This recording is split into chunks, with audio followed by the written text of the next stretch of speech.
welcome to NCAA Softball Super Regionals presented by Capital One. Here in Knoxville, it's game 2 of this best 2 out of 3 series between Tennessee and Georgia. A win for Tennessee today, and they are moving on to the Women's College World Series. Georgia must win this game to force a game 3 winner-take-all tomorrow. Let's show you what happened yesterday in game 1 of this Super Regional. Tennessee came out with some hot bats. Sophia Knight, the leadoff, her first home run of the season. Tennessee would get 3 solo shots on the day, but Georgia would answer 2. Well, and I like the response from Georgia, right? They got punched, but then they punched back, and it was Emily Digby. She's been fire for them. But to me, it's been Carlin Pickens. When you think of yesterday, it was the performance that she was able to have from the jump. And as the game continued to go on and the pressure started to build, I felt like she just got better and better around the moment. Yeah, it was the 6th time in her career that she had double-figure strikeouts in an NCAA tournament game. Winner of this Super Regional is moving on to the Women's College World Series, where they will start out with the winner of the Texas-Arizona State Super Regional. That one will get started later tonight on ESPN2. Welcome back to Rocky Top. Courtney Lau alongside 2-time National Player of the Year and Olympic bronze medalist Danielle Laurie. And for Tennessee, the question mark all season has been that offense. And I felt like yesterday was one of their most complete games. Yeah, and when you look at the home crowd and the feel and the Super Regionals, all the things, the stars aligned for them. It started to me with Sophia Knight. I feel like she made a big statement with that solo, her first home run of the season, so that was cool to see. Yeah, and no surprise that Carlin Pickens got the ball yesterday for Tennessee. It was actually just the 2nd time all season that she has gotten the start in back-to-back games. Yeah, which is surprising when you think about that, but how good she really is. She is that senior. She wants to help punch that ticket to Oklahoma City, so why would you not give her the ball in just a must-win, in my opinion, situations to open up a Super Regionals? And to me, the defense was able to step up in some big-time situations, but it was her being able to establish the changeup and didn't stop throwing it, whether it was up a little or down, but high-pressure moments to me where she was able to rise to the occasion, and it was cool to see. And Carlin Pickens ending the game with a strikeout. Meanwhile, for Georgia, Emily Digby has become just the 2nd player ever to have 2 career home runs off of Pickens. Well, I look for Georgia to make a complete 360 when it comes to their offense, right? They were facing someone yesterday that throws 75, 76. They haven't faced that all year. So look for them today to find a way to adjust and just be a completely different team. Georgia must win this game. They have never advanced to the World Series after losing game 1 of a Super Regional. They are 0-8. Had opportunities yesterday with 10 left on base, but will a different Georgia team come out? They're always dangerous. Tennessee 1 win away from Oklahoma City. Georgia trying to force a game 3. First pitch coming up next.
Starting lineups for the Tennessee Lady Vols brought to you by Capital One. Right at the top, Sophia Knight yesterday, her first home run of the season.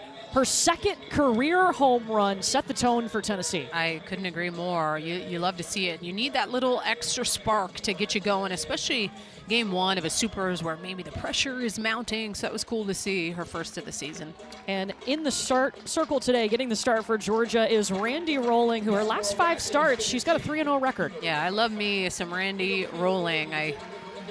I feel like she is just an absolute dog out there in the circle. A lot of energy and backs up against the wall today. Georgia must win this game to force a game 3. If Tennessee wins, they're going back to Oklahoma City.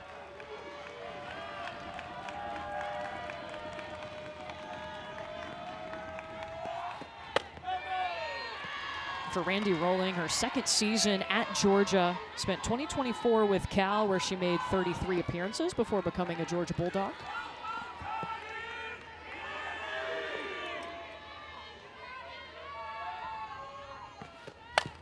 Sophia Knight lifting this to right field. Sarah Gordon is there, and that retires Knight.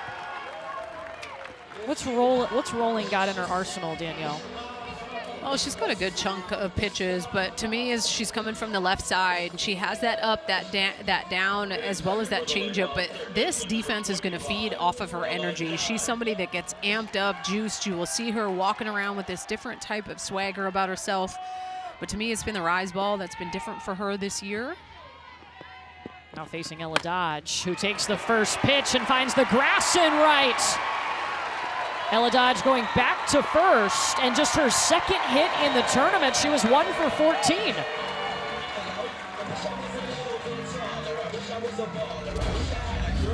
I like it, swinging early in the count. Knowing a pitcher is going to kind of come right at you, a little bit of a split grip. You love to see it. Definitely going through a little bit of a rut, but that has to feel good to get that base hit. And her first hit against Georgia, did not have one yesterday. Brings us to Emma Clark, who certainly did have a hit yesterday against the Dogs.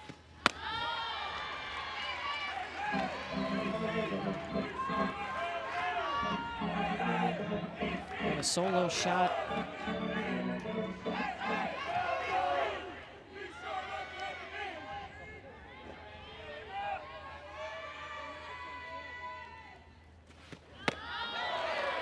Clark will swing through that pitch. Yesterday it was Addison Fisher getting the start for Georgia in the circle.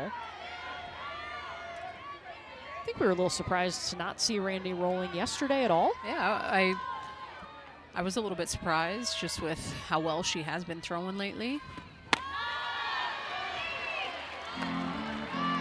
I mean, when Addison Fisher's on, she's money. Oh, yeah. She just got, the first inning kind of hooped her. She got squeezed. Like the umpire had a very small zone, and she was forced to have to throw the ball a little bit more over the plate, and hats off to Tennessee for taking advantage in that moment. And we've seen Harrison throw really well for Georgia as well, so to be able to bring her in, I know they had a big moment that she was able to get out of the jam for Georgia.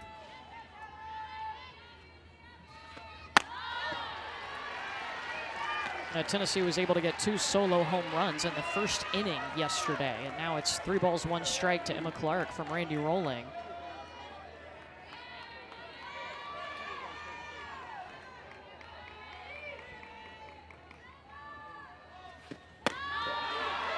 And she will walk Clark. A single and a walk put 2 on for Alana Leach, who was one of those 3 Lady Vols to go yard yesterday. That's a good patient at bat by Emma Clark, passing it to Leach.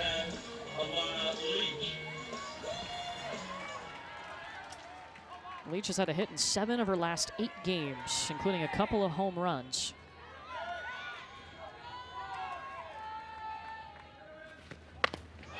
And that hits her to load the bases. For the sophomore, Mackenzie Butt has got him juiced.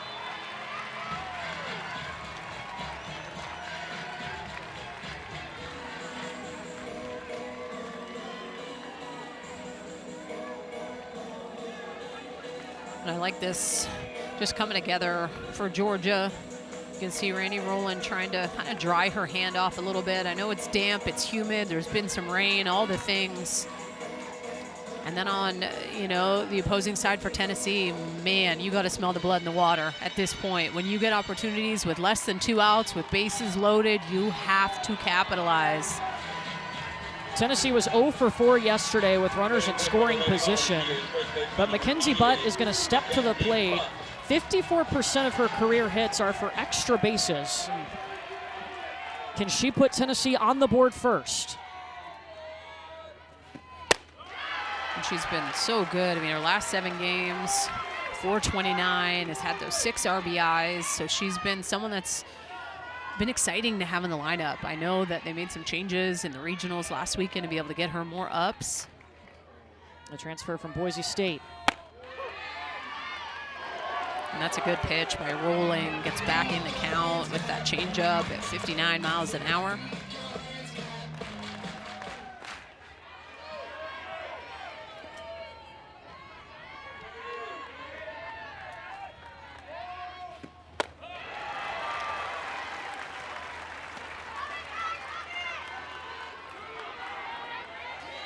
Rolling tends to favor that up and that down. She has that rise. She'll throw it 25% of the time. That drop at 28.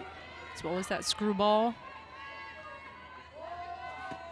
And that's it right there. That's that pitch. So that screwball is going to go away from a right-handed hitter. And if you're a right-handed pitcher, it would come into a right-handed hitter. And that has been kind of a bread and butter pitch for her.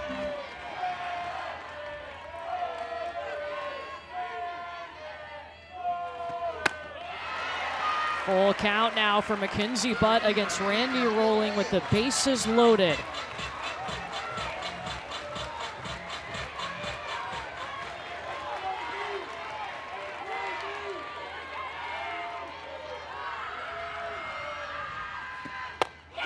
Strikeout for Rolling.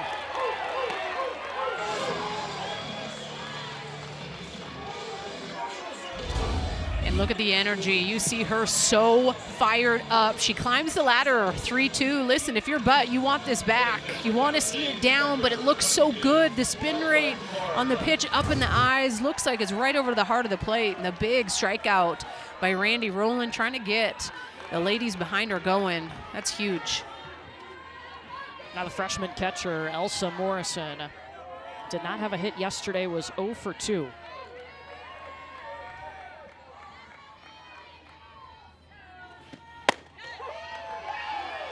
First pitch strike coming in from Rolling. Randy Rolling told us, I've always been known as a beast. When I got to Georgia, it became I'm always known as a dog. Thrives in these moments.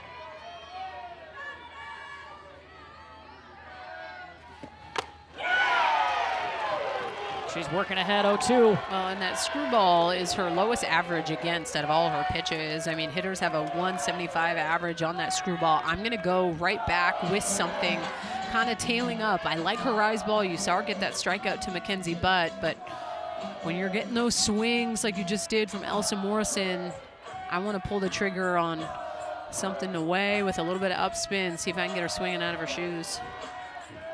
Morrison is a hitter who hits better against left-handed pitching than right. She's hitting .366 against lefty pitchers.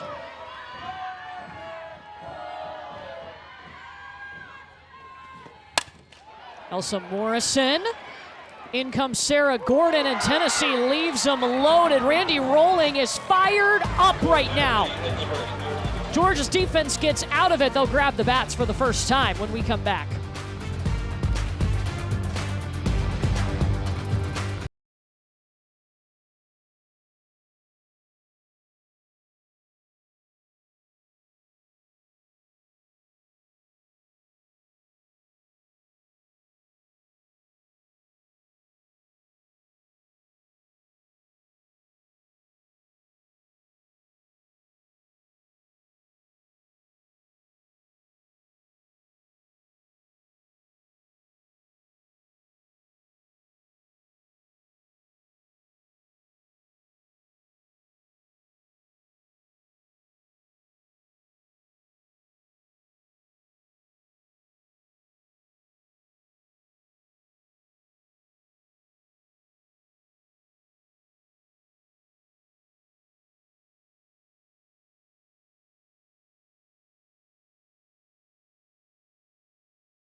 The NCAA Softball Super Regionals are presented by Capital One.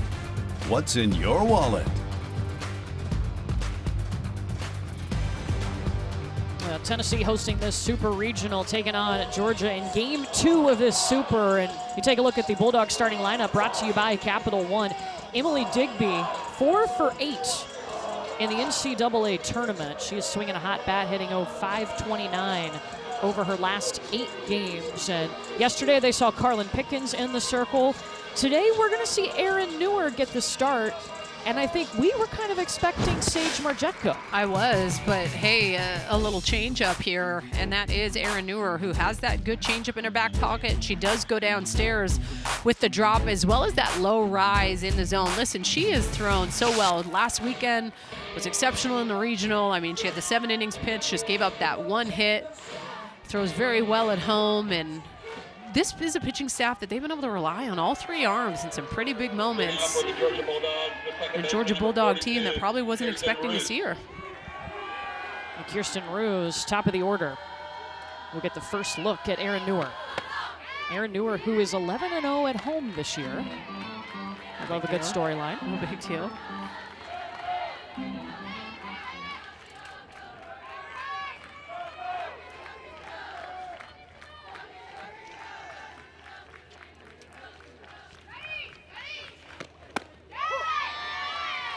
Roos yesterday, really good at the top of the order. 2 for 3 with a walk. She's had a hit in 11 of her last 12 games.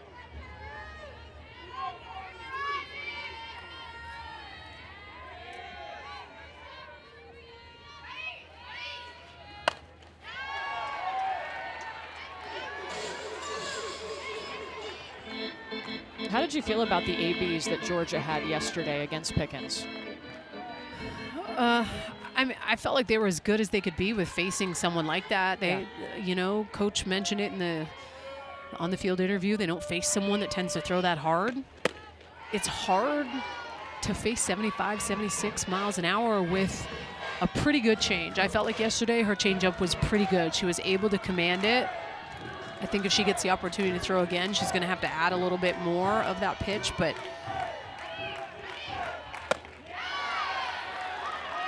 I would like for Georgia to carry over some of the momentum that they had from that last inning, right? When they had the bases loaded against Pickens. I mean, it just kind of felt like, man, it's starting to shift a little bit. So they probably want to carry over some of that. But it starts up top. I think Roos had some really good at-bats. Full count here to Roos from Newer. Kirsten Roos, one of those key transfers from Georgia who has come in from Coastal Carolina and taken over that starting second base position. Second team all SEC selection. She's got a career high in runs, career high in home runs.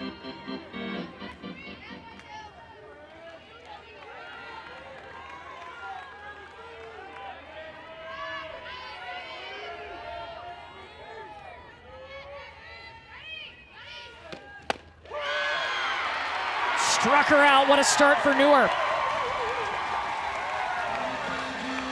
Can I just say that I hope that this is a corner that continues to stick? I think that pitchers need this pitch, and at times we have not seen it go in their favor. I love that on the inner half, just painting corners all day with the backwards K to start off the game. Now Jaden Goodwin, first pitch, hops into Ella Dodge's glove. 2 down.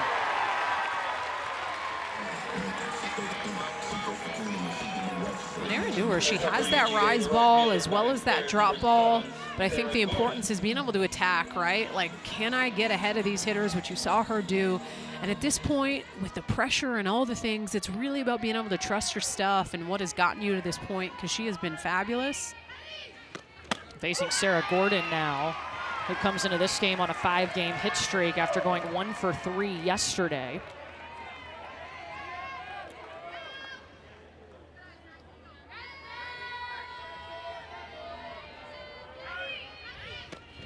I'm looking at Erin Newer in the month of April, had that 2.14 ERA, 219 average, and having a heck of a May, 0.70 ERA with that 171 average, so she really has been throwing well. Out to the grass and left goes Sarah Gordon, and Georgia's got its first hit. Aaron Newer has thrived at Lee Softball Stadium. 11-0, 1.07 ERA. 62 Ks make it 63 now after striking out the leadoff. And Megan Rhodes-Smith, the pitching coach for Tennessee, out to talk to her battery.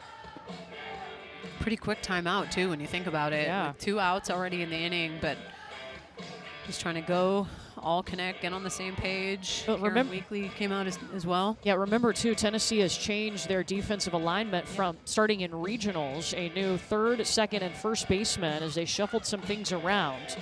They stuck with that lineup here coming into Supers. Karen Weekly said it also helped them get Mackenzie Butts bat in the lineup. She's now playing first. I like it. Listen, is it risky? Sure. But what isn't when you're in the postseason? I mean, you got to live on the edge a little bit. And I like making the change. I like getting that at bat back in the lineup. I think that is key. And I think it takes the thinking out of it for Ella Dodge. I think she's so sometimes in her head about things. And not necessarily in a bad way, but at second base, there's a lot more to it. When you're at the hot corner, you don't have a whole lot of time. You have to be able to react, make great plays, and I think it's been a good shift. And Ella Dodge had an awesome throw on the run coming towards home plate yesterday. Here's Tyler Ellison. Fouls off that pitch. Ellison seeking her first hit of this Super. She was 1 for 8 last week in regionals.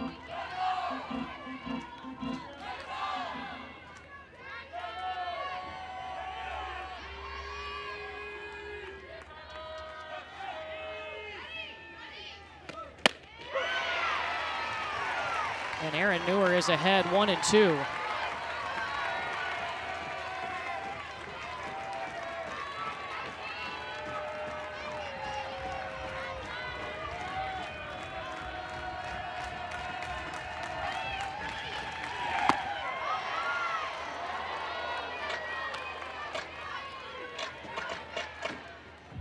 Sometimes it's just about going over and connecting in the sense of, like, sometimes hitters hit something a little bit better. I mean, a 422 average, Tyler Ellison on that drop ball, that's pretty good. Just good at seeing it down in the zone.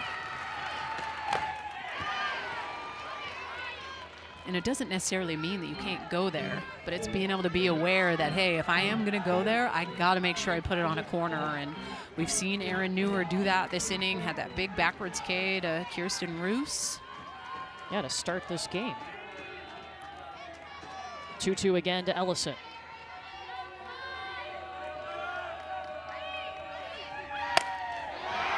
Tyler Ellison sends this one to the wall. Sarah Gordon stopped at third. It is runners on the corners for Georgia. That's just the third career hit in the tournament for Tyler Ellison. When it came at the right time. This is with a changeup. She takes something off it, 57 miles an hour, and Ellison, the body, everything is just on time. Hits it to the right center gap, right to the warning track, and a really good relay by Tennessee to stop Sarah Gordon from getting a score. That's what it's all about, being able to play great defense, do the little things right. The freshman first baseman, Gabby Novikas. Tennessee left the bases loaded in the top of the first.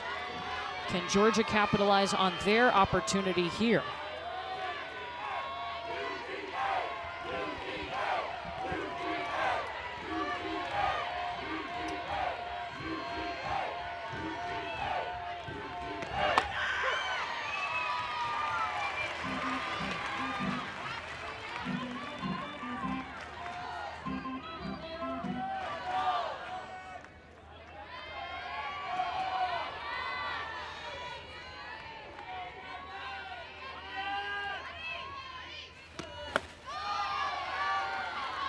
First and third situation as well. So you just have Elsa Morrison on it behind the plate.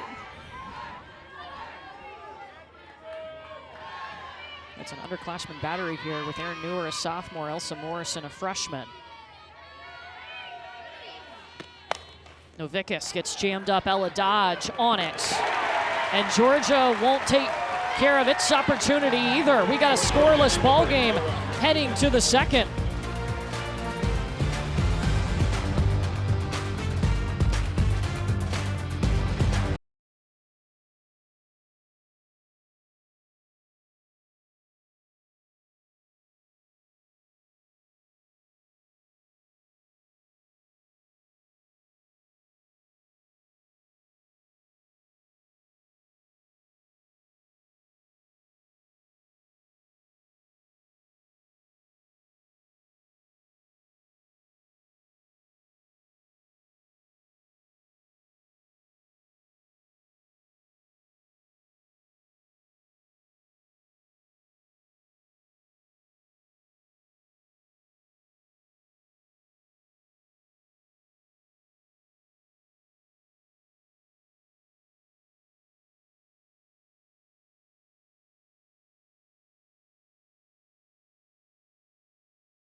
Top of the second inning.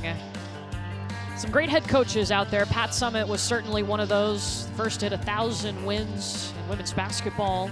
A statue outside the Food City Center here on campus. And speaking of coaches with a lot of wins, Karen Weekly is on that list. Among active head coaches, she is third behind Patty Gasso and Joe Evans with over 1,400 career wins. Of course, her and her husband, Ralph, started as co-head coaches here at Tennessee in 2002.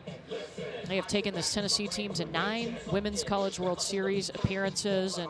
And props to her for, after the SEC tournament, reevaluating things, deciding to make some changes in the infield, finding a way to get this team back confident offensively, and I think we've seen that the last 2 weekends. I could not agree more. I think being able to shake some stuff up defensively, but it always comes down to hitting, right? And I think some of the key components that were playing defense weren't doing what they needed to do offensively, and this was a Lady Vol offense that, in my opinion, kind of needed a spark. What was that spark going to be? And I think being able to shift some things around, get someone like Mackenzie Butt back in the lineup day to day.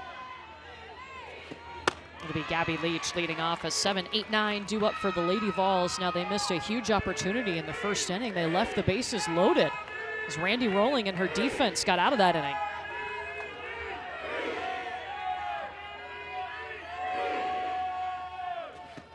Well, when you think about that hits Leach. pitch. Second batter hit today, too. When you think about the postseason, like, you think about the clutch factor, right? Like, I think about 2-out hitting. I think about being able to hit with runners in scoring position.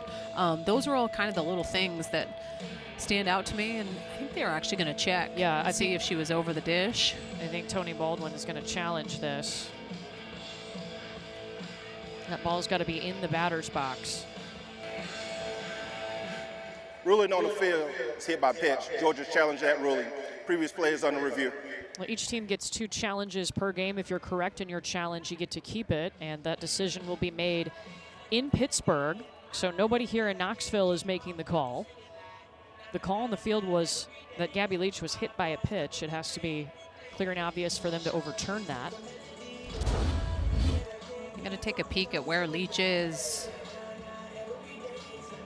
I mean, if you were to do a direct line from where the elbow guard is straight down, I mean, I feel like her right foot is on top of the plate. I think it's gonna be overturned. Oh yeah, that's a great angle right there. I always say, you take the arm guard off, would that happen? Nope, because there's nothing worse than getting hit on the funny bone with a 65 to 68 mile an hour pitch. It doesn't feel good. The hang time on those elbow guards is so much. It's an additional 3 inches probably off too. So that extra over top of the plate makes a difference as well. So I like them challenging this. I think it shows something to Randy Rolling. Like, we got you. We're going to have your back on this. Continue to keep owning the inside part of the plate. Whether it gets overturned or not, because we know sometimes I put the jinx on it. So look, and this game is critical for Georgia. You either win this game or your season is done. For sure. So taking a second look, absolutely worth it.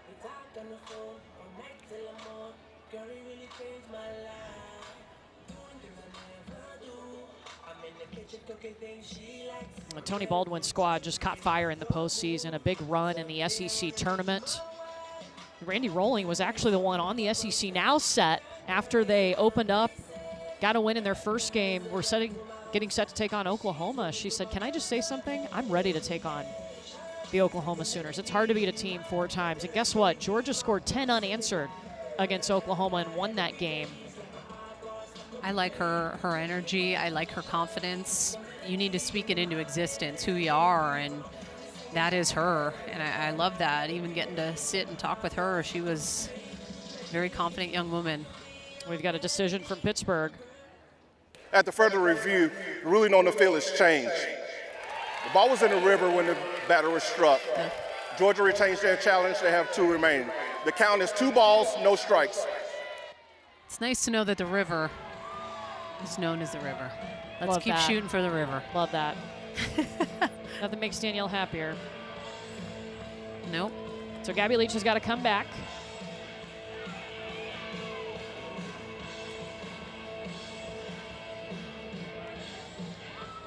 .2-0 count. She's a leadoff in this inning for Tennessee.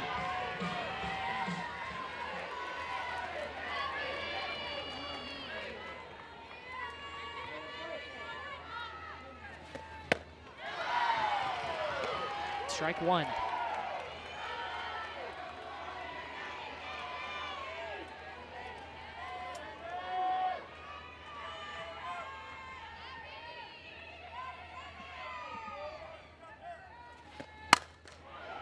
Foul ball.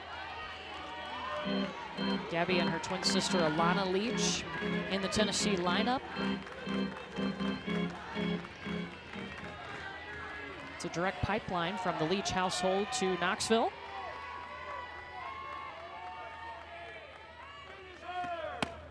That's a good pitch. Oof.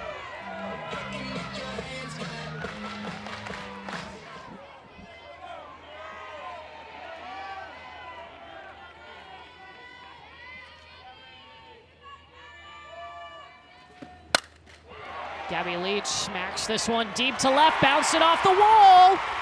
Leach looking for two, she's got it.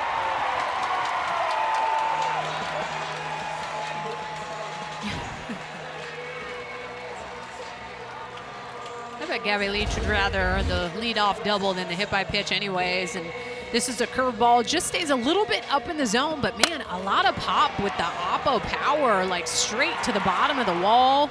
Legs out the double. Love to see it. Her older sister Aubrey Leach in the dugout also played here. So did Kelsey Leach. And here's the shortstop Bella Fall. Used her yesterday to lay down a bunt. He's 11 sack bunts actually on the year, which you kind of like from the bottom half, right? Someone that you can trust to kind of help try to turn it back up top. She's going to try to do it again towards Novicus, and that gets Leach over to third.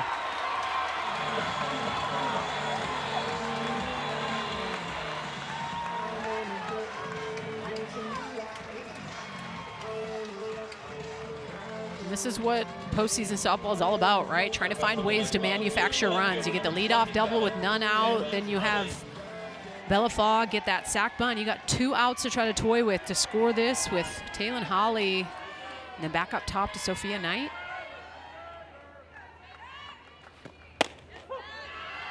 Holly's a freshman who's broken into the lineup, playing in left field. Even when she wasn't in the lineup, Karen Weekly praising her efforts, her work ethic, didn't let it get to her, just kept on grinding, and here she is in supers.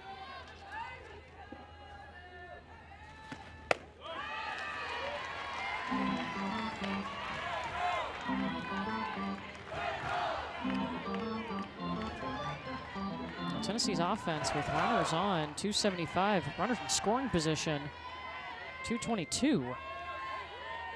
They were 0 for 4 yesterday.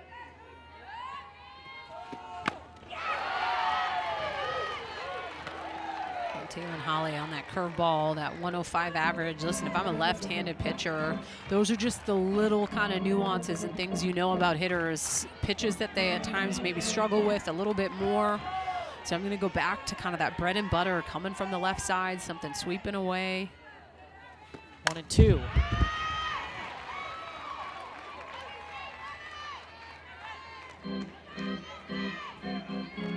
And it would be an example of, like, if I were to go to my change, someone like Taylon Holly, 368 average on that pitch. So not that you can't throw it, but depending on counts, 1-2, that may be something I'm a little bit more weary of, keeping it down.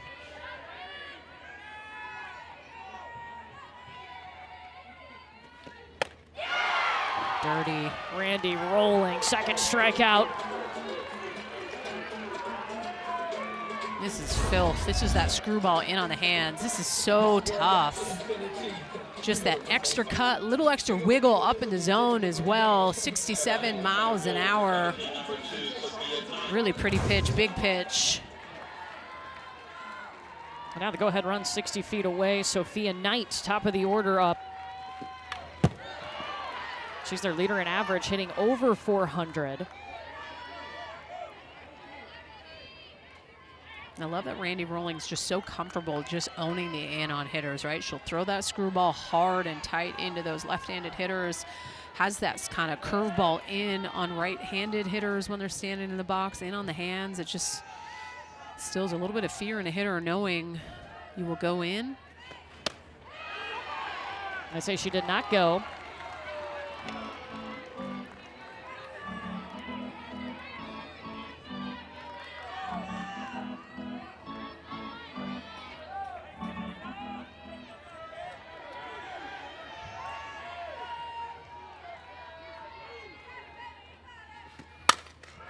Sophia Knight in back-to-back days.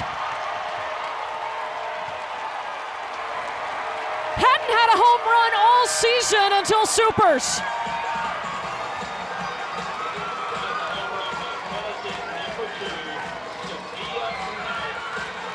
Swing away, Sophia.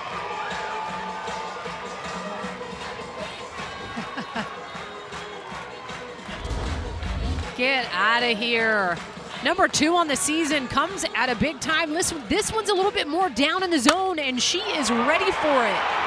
Turns on it in a heartbeat, 70 miles an hour exit velocity off the bat, and 2 runs up on the board here for the Lady Vols.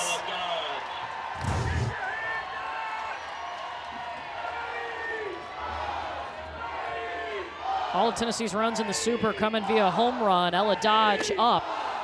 And let's remember, too, this inning started with Gabby Leach leading off with a double. But it's being able to do all this with 2 outs, right? Like you had Taylon Holly, who ended up striking out, but Sophia Knight clutch.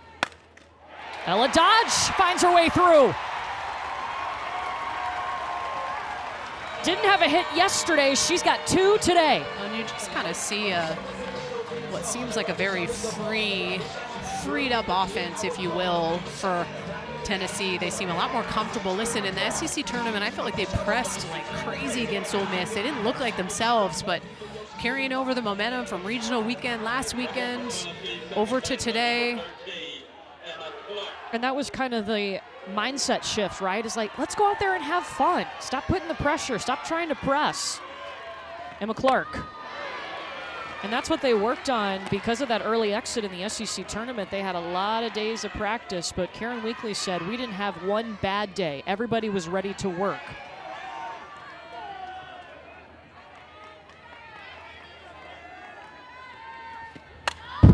And sometimes it's easier said than done. Like, you know, stop playing so tight. Like, but at times when your back is up against the wall in the postseason, like, you know, you got to win or our season's done. Sometimes that playing free really is the only option because you know it's not working when you're playing so tense or pressing or trying too hard. And I think the one thing that Tennessee's continued to be able to rely on throughout the season is the pitching. And that has to give you confidence as an offense, knowing like, hey, our pitchers are going to continue to keep us in ball games, but let's find a way to have their back in the postseason.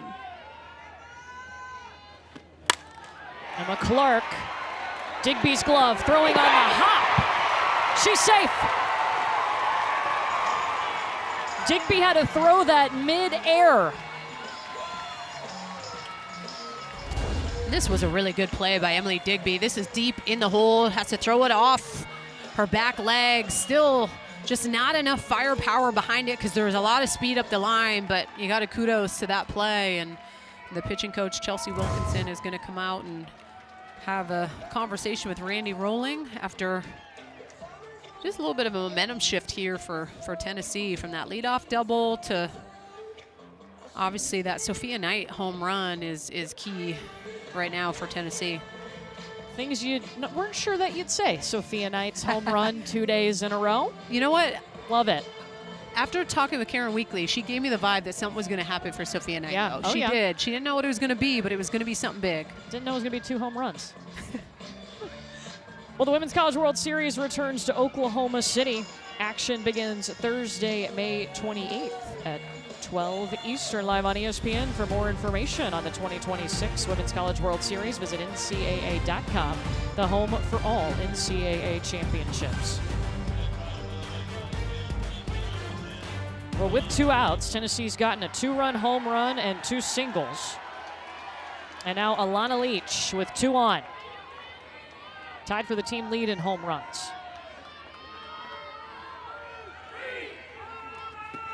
I think being able to go out and just try to settle rolling down a little bit in the sense like this is a team that knows how to come from behind. We know that. They don't press when a team gets up on them. So it's just kind of reminding Roland of that. Hey, you got 2 outs. Find a way to get back in. Let your offense go to work.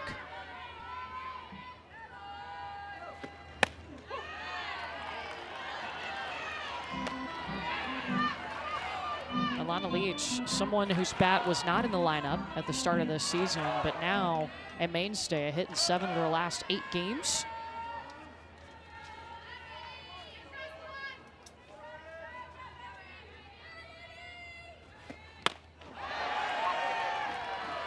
When you look at an Alana Leach last year, I mean, she didn't have a home run last year. You look at her now and just, I feel like what she's been able to do for this team has been huge. To go from 0 home runs in 25 to 13 and be up there with the team lead on that, some big adjustments in the offseason. Slow roller to Roos, stepped over it. Runner coming home to the plate and tagged out for out number 3. But Tennessee is able to grab the lead, and they do it with a home run off of the bat of Sophia Knight. Yeah, number 2 for Sophia Knight, and hands instantly go up. She knows it. She's loving it.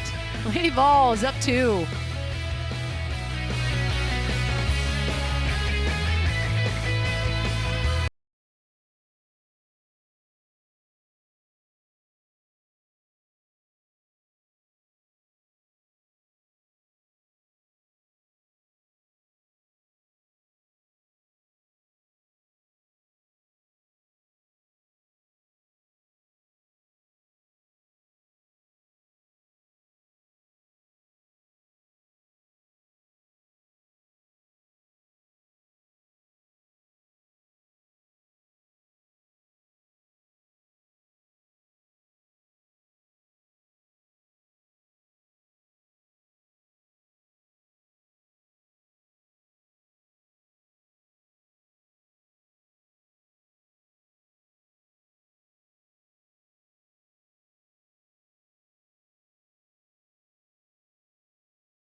Well, back here in Knoxville, Tennessee took the lead on a 2-run home run from Sophia Knight.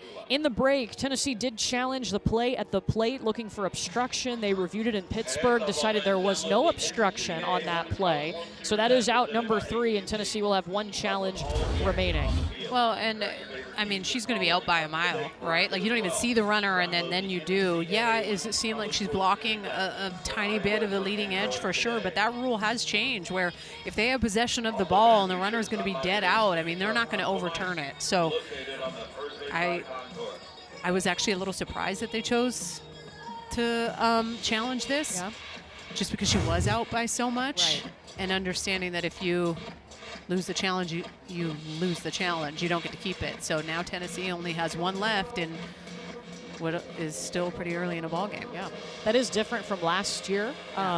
Last year they were not able to take obstruction off, even if the runner was out by a mile. Yes. And they changed that rule in the offseason. Yes. Which everyone I think is happy about that rule. Maybe not Tennessee right now, but Remember, this Super Regional, we're in day 2 here in Knoxville because we got to start a day earlier. We just couldn't wait. We were so excited. Tennessee or Georgia, whoever wins this Super is going to go to the Women's College World Series, and they will face the winner of the Texas-Arizona State Super. And Danielle, that Arizona State team, I know you saw them at the Big 12 tournament. They're scary. They are, and I kind of feel like they just have this mojo of you can send us anywhere, we'll be okay. Like, they just have such a confidence about that group, and that run that they had in the Big 12 tournament, that was special. Like, those are kind of the moments you remember when you have hung up the cleats, that run that they were able to have and shock the world, beat Texas Tech in the final, and continues to solidify to me Kenzie Brown and why she was drafted where she was in the AUSL, and how incredibly special she is when she has been healthy, because I put her up there as one of the best pitchers in the country right now. Well, they'll be going up against the defending national champions tonight later on ESPN2. Kevin Brown and Amanda Scarborough will be on the call for that Supers. This game a must-win for Georgia, and they find themselves down 2-0 because if Tennessee wins this game, they're moving on to the Women's College World Series after a 3-1 win yesterday. Marissa Miller leading off, 6, 7, 8 due up for Georgia, who left 2 on in the first inning against Aaron Newer.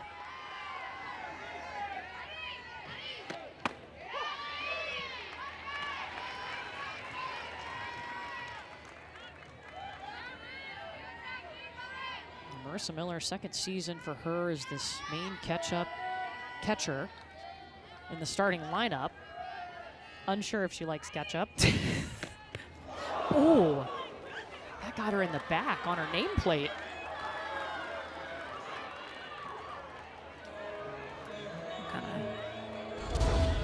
That one knocks the wind out of you. Just kind of got away from her. Just the second time she's been hit by a pitch this season.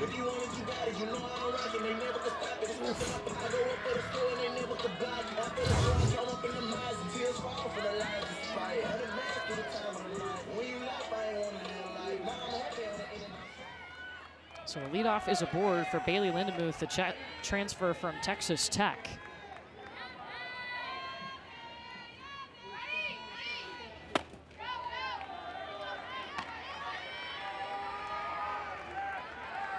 We asked Tony Baldwin, about some differences last year in the offseason, what they reevaluated about the team, and he said, look, we tried some things. We weren't as good navigating them. We went back to our old principles and standards, and that really helped the group. Plus, we went out and got some key personnel additions, Bailey Lindemuth being one of them. Yeah, they got some key transfers that are older, and I think that definitely helps. When I think of Georgia last year, I think of them being a little bit more of a younger team, and looking at them this year, I mean, they got the first 4 in the lineup are seniors, and there's just something about that experience piece, especially right out of the gate. And this is a team that has been so impressive to watch throughout the year. I mean, just the extra base hits. I mean, 199 on the year, 80 home runs, number 7 in the country, and average at 352. Lindemuth hits this one back to Newer, who goes to second. Tennessee will not be able to turn 2, but they do get the lead runner. It was a team, too, we kind of asked, like, who's the captain? It's like, how does this roll? And Tony Baldwin was like, we don't really like someone telling 18 to 22-year-olds, like, what to do. So we kind of don't roll necessarily with a captain, but he said Tyler Ellison is kind of that person that in the locker room, she's able to keep people in check. Oh, Emily Digby is hit in the back. That's the second batter Aaron Newer has hit in the back in this inning. What's going on? I don't know. It's almost like she doesn't have like a feel on that pitch. And especially, with your team putting up a 2-spot last inning, they are going to make a pitching change here, because it usually just doesn't get away from you like that, right? Yeah. Maybe give it 1, but 2, clearly it's just something isn't working. Now Georgia has the tying run at first base with Natalie Ray in the 9 spot due up, as Megan Rhodes-Smith is going to make that pitching change. And we will see Sage Margetko come in. Remember, Tennessee, the best pitching staff in the nation. Margetko gets the ball from Aaron Newer when we come back.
Pitching change for Tennessee. Sage Marjetko gets the ball from Aaron Newer, and Sage a career high in ERA this year and a career high 5 shutouts this year. Yeah, and I think that this is an important change, especially your team just put up 2 runs last inning. You want to go and keep it clean, and giving away those free passes, it's just not going to work. So they're bringing in Sage Marjetko, has that rise ball as well as the drop. But to me, it's kind of been the quiet confidence that she's carried about herself all year long.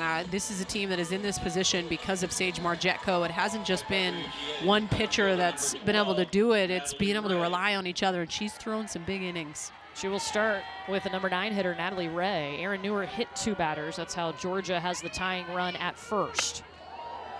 And I have to take advantage if I'm Georgia. I know Tony Baldwin talked about that Florida series in game 2 when Florida made some mistakes, and then all of a sudden Georgia was a completely different team from that series on. The momentum carried over into that SEC tournament.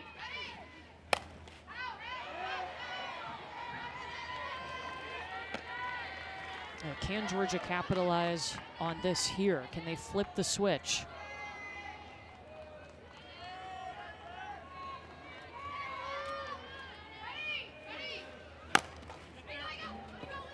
Foul ball. Natalie Ray, someone who is back in the SEC. She started her career at Ole Miss, had a shoulder injury, needed to take time to heal that, so she went and played at North Georgia and then found her way back into the SEC, this time with the red and black. Jetko sending in the change.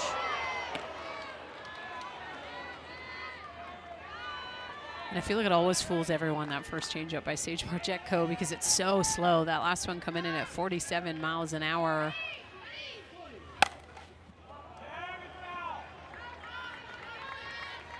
A little different than Pickens' change at 65. A little bit.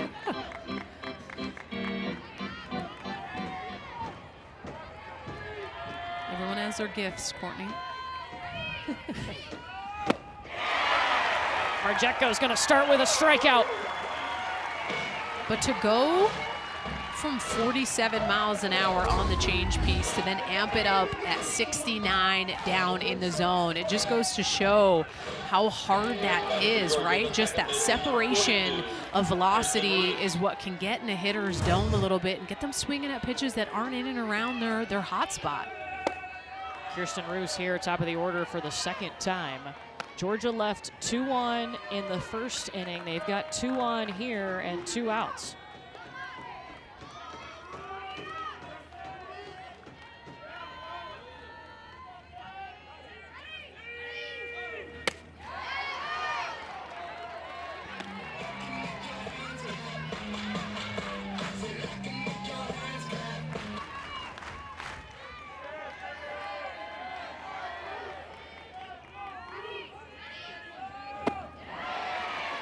And I think the goal with Aaron Newer starting this ball game was try to get us through one time. Like, get us through one time. I just had a feeling that this was going to potentially feel like a day where they were going to go to all the arms that they had on staff at one point. And I think that's kind of a respect piece to Georgia. Like, if you're Tennessee, I think it's important to win game 2 here, because I think they're so good offensively at being able to make adjustments that I don't necessarily want to go to a game 3 where they get to see you for that 3rd time. I want to try to find a way to take advantage and get 2 and be out of here. You see Aaron Newer and Carlin Pickens right next to each other chatting in the dugout.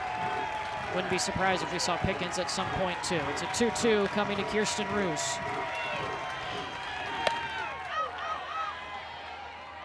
But it's still in the back of your mind, that changeup, right? Like, we know that she threw that to Natalie Ray. It was up in the zone, but we have not seen her throw one here to Roos. She always has that in her back pocket, something that she can whip out at any time.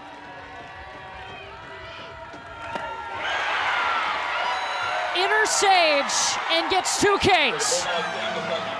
Tennessee's got some energy.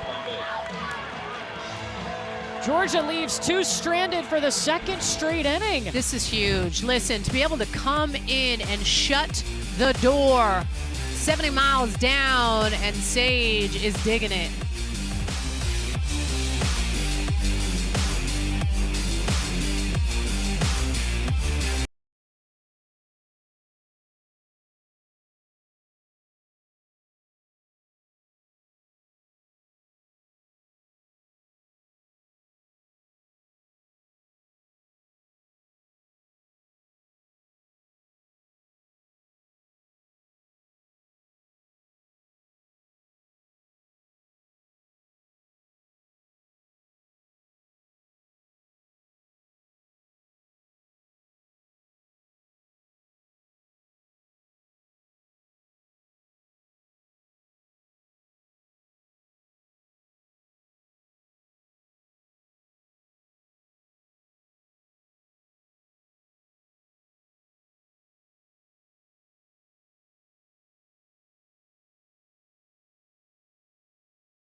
2 top 10 scoring teams with us today.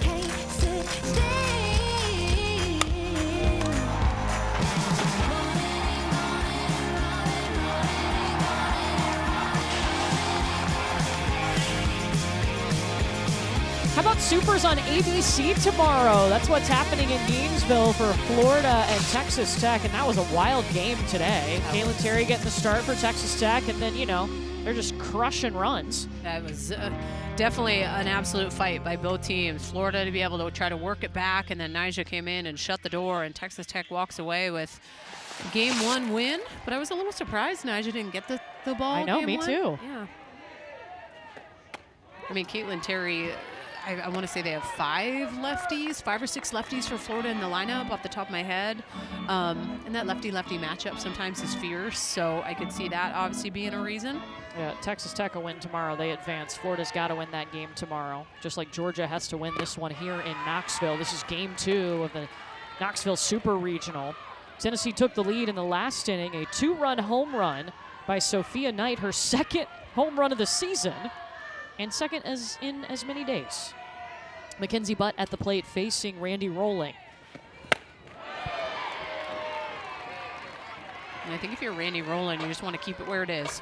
Just keep it within reach, keep it 2 runs, trust that offense, know they're facing 2nd time through here. She struck out Mackenzie Butt in the 1st inning with the bases loaded. And strikes her out again here in the 3rd. Well, and it's on the exact same pitch, too. It's this screwball, so it is cutting away from her, which makes it so tough. You just got to eat it and almost not go after it unless you're able to barrel that up, because it's such a tough pitch. Elsa Morrison, the freshman catcher. First pitch, she'll take it over to Linda Muth.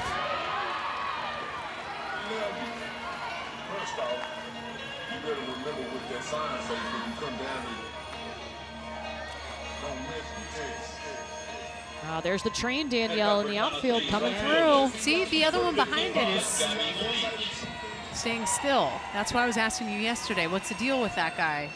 I mean, they do go through. I don't call a lot of games here, so it's not my first time seeing the train, but I didn't know if the other one was just a permanent place setting. It's an active, I don't know, train yard? All right. Station? Train station? Rail station? I don't know. It's a weird signature of the ballpark here. Here's Gabby Leach.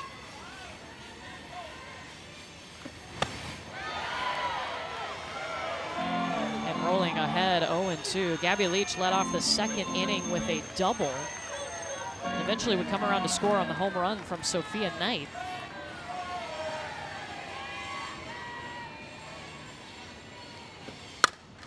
Off the end of the bat to Linda Muth. And a very quick inning for this Georgia defense. All right, Dogs have had their chances. Can they catch up to Tennessee?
nothing like the Women's College World Series.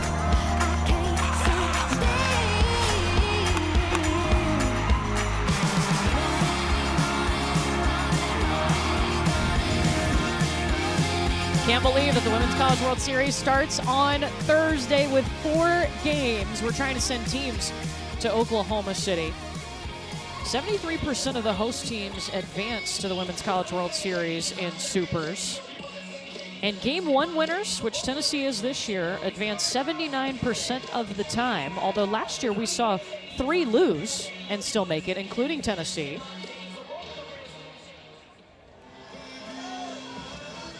Definitely a lot of momentum for sure. Winning Game 1, hard to battle back. Not that it hasn't been done. I mean, you said it 3 times. I remember my senior year, we lost Game 1 and then had to play 2 back-to-back games. In the same day, yeah. In the same day. I remember. I'm glad they changed that. Yeah, me too.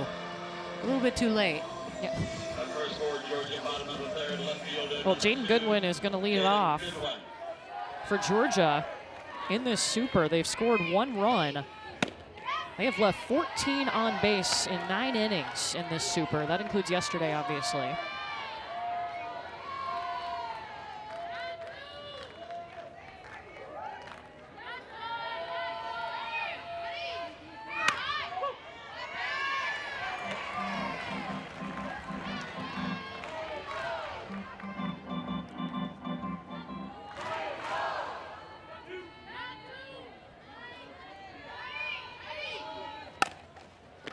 This one over to Mackenzie Butt at first.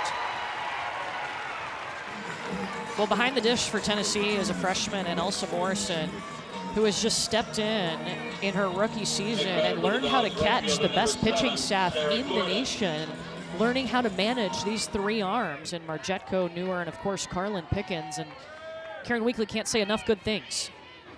And that's a tough task, right? Like, as a freshman, you want me to hold Carlin Pickens accountable, but this was back when 7th grade. I mean, Coach Karen Weekly said she's constantly coming to camps. What stood out to her was just how vocal she was. She talked. She wasn't that typical shy 6th, 7th grader. She loved that. So if you have, young athletes that are listening and you're going to these different exposure camps, like, talk, be that voice, let these coaches know that you're there, you're present, because it's little things that stands out. I mean, Karen Weekly told us that exact thing. There's Sarah Gordon at the plate. Yeah, I asked her, I said, when did you know Elsa Morrison would be a good fit? And she said, she was so smart. I couldn't ignore it, her coming to camp. She wasn't afraid to ask questions, like you said, and they were thoughtful questions and things showing she thought softball and knew the game. Well, and Coach Karen Weekly had made mention of, I mean, she's an engineering major. Like, she is somebody that thinks at a high level, right? Always wants to know the why. Not that that's a bad thing, but if there's an adjustment or something here or there, it's like, okay, why am I doing this, and how is that going to be able to help my game? And then is able to make that adjustment, which stands out. Sarah Gordon fouls this off. She's an industrial engineering major. Tennessee has an excellent engineering program.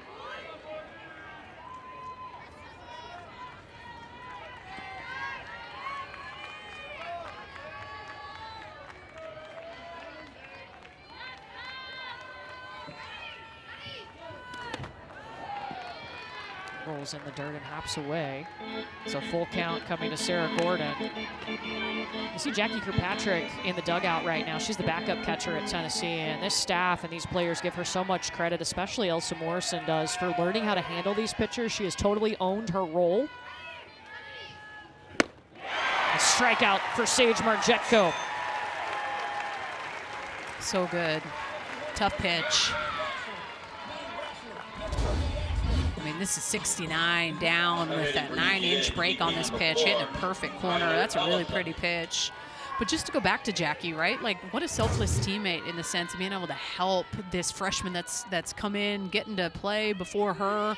Sometimes it's part of the game. It's how it works. And I think for her to be able to just kind of be that calm presence, she's been so good at being able to do framing and all the littlest things.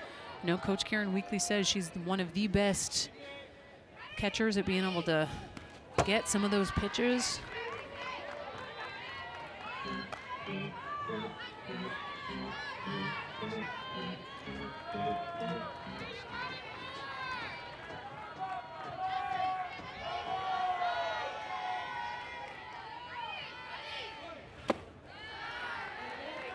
Tyler Ellison now seeing 2 balls and a strike from Sage Margetko.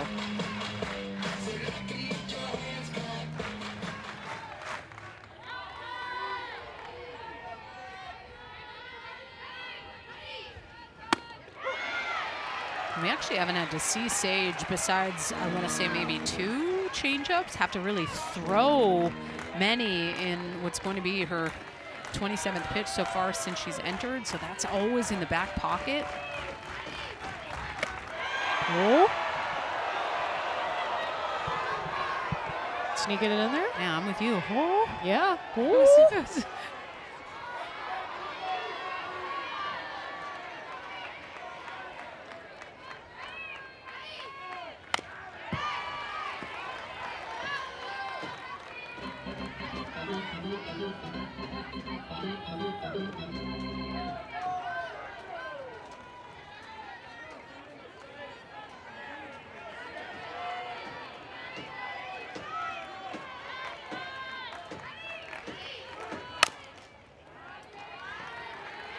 Ellison absolutely battling in her last AB in the first inning. That was against Erin Newer, but she got just her 3rd career hit in the NCAA tournament. About to see an 8th pitch from Margetko.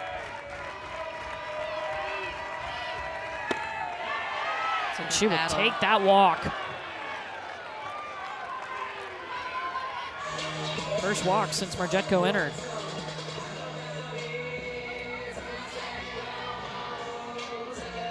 Now Georgia looking for a little 2-out rally. Tennessee was able to get some stuff going with a couple down. That's when they hit their 2-run home run. Gabby Novickas now at the plate for Georgia, representing the tying run.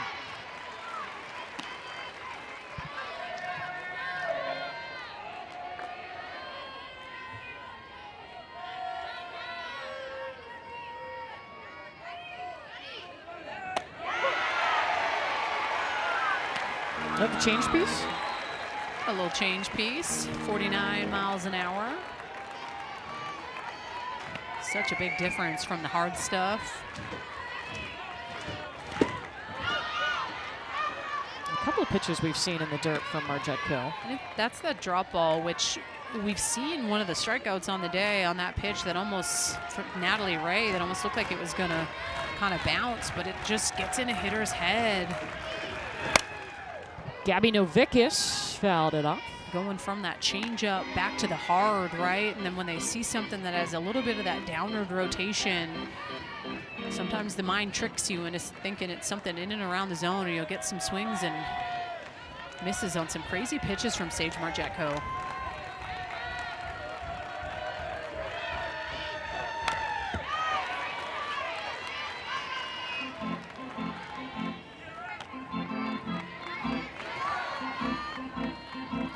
Mississippi State, Oklahoma game. It's getting wild over there. State's taking the lead in the 7th.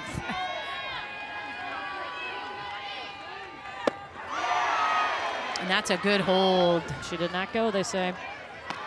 I mean, if Margetko would have been able to get that first strike, the body was completely fooled on that. Great pitch. 2-2 to Gabby Novickas. Got her.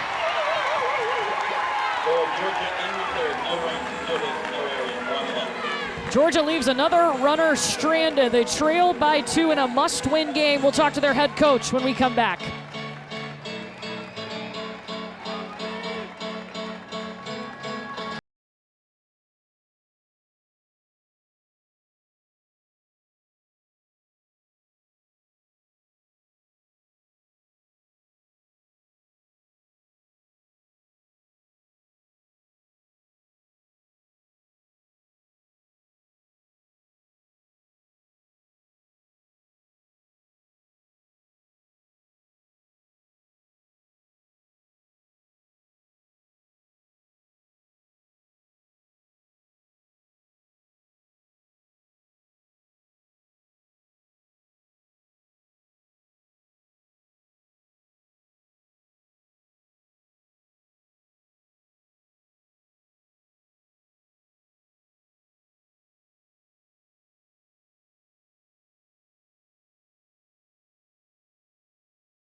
Top of the 4th inning in Game 2 of this Super Regional between Tennessee and Georgia, and we're joined now by Georgia head coach Tony Baldwin. And Coach, what are you noticing about your at-bats right now against Tennessee? I'll keep it kind. They aren't great, and so we need to be better. Right now, I think we're a little tentative. We're taking and fouling off some good pitches to hit and swinging at bad pitches. So we got to tighten that up a little bit, but, you know, we got half the game left and we're right in it. We just got to tighten up the at-bats, the pitch selection, and I think just swing with a little bit more belief. Coach, what does a Tony Baldwin pregame speech seem like when your back's up against the wall to this squad? You know, I think the big thing is just reminding them that they've earned the opportunity to go play free, and you know, when you're a little girl, you dream of playing in an atmosphere in a game like this, and don't forget that. It's really easy, the bigger the moment, to make it a little bit more tough. I remind them that, you know, we can make this the best day of softball of your life, or we can make it like a dentist appointment, your choice on how you feel about it. And so, you know, I just want them to have fun and enjoy this moment, because when you get old like me, you'll miss them. Oh, thanks, Coach. We appreciate it. Yep, go Dogs. It's the good stuff. Best day of your life or dentist appointment? I'll go best day of my life because I do not like the dentist. But it's bittersweet, right? Because it is. You have some seniors that are in this lineup, and they just want to fight to get the opportunity to play another day with each other. They are so, you know, all on the same page as Georgia team. They've been so good all year long, and when your backs are up against the wall, there is plenty of game left for this Georgia offense. There's no doubt about that. Yeah, don't forget, this is a Georgia team who scored 10 unanswered runs against Oklahoma in the SEC tournament. Go off of Marissa Miller, the catcher. Did not sound great. Oh.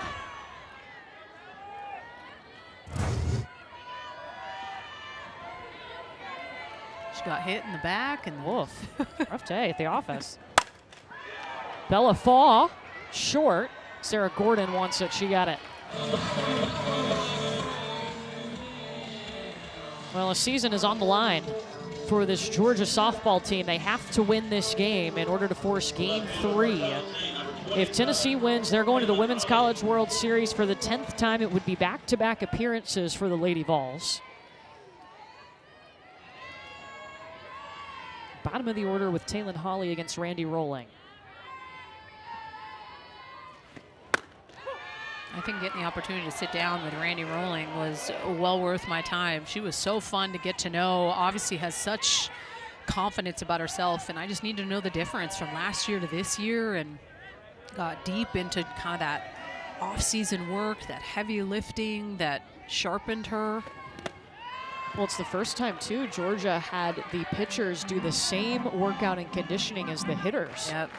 And Randy told us she gained 7 pounds of muscle. Let's go. And I asked, I'm like, hey, your velo last year was 63, 64, like topping at that. Now you'll see her at 67, 68. She can amp it up, and that's been able to kind of help a lot. And I also think, too, it's like, it's an adjustment coming into the SEC when you're playing, and understanding that when you miss, sometimes you're going to get hit hard. And I think she's really been able to work a lot with Chelsea Wilkinson on that rise ball. That's kind of been her most improved pitch, she said. Well, she said she totally revamped it. And also, they're kind of in each other's brains now. Randy told us, look, I can predict what pitch she's going to call. I understand why she's doing that, and I can probably guess what's coming next. 2-2 here to Hawley. Hawley rolls it to Kirsten Roos. Hopped in her glove, still made the play. 2 down. It's like, that's the one thing being a pitcher. Like, listen, we don't need you to be a robot. Like, you need to be able to think the game at a high level. Like, why am I throwing this? What is this pitch setting up? And am I able to read what a hitter's doing in the box and the tendencies, where they're standing? Did that just miss the barrel? Like, and obviously there's a lot of scout and a lot of homework that goes on, but there's a lot of adjustments that need to be made in game.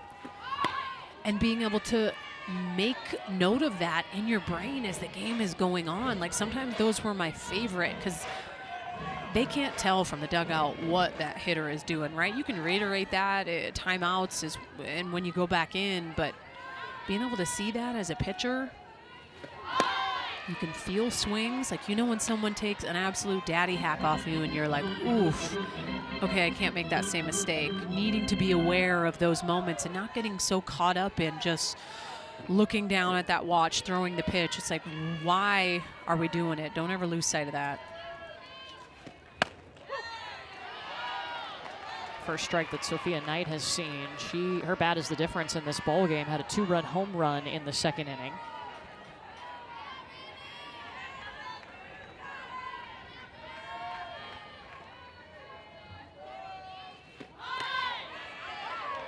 You say she did not go.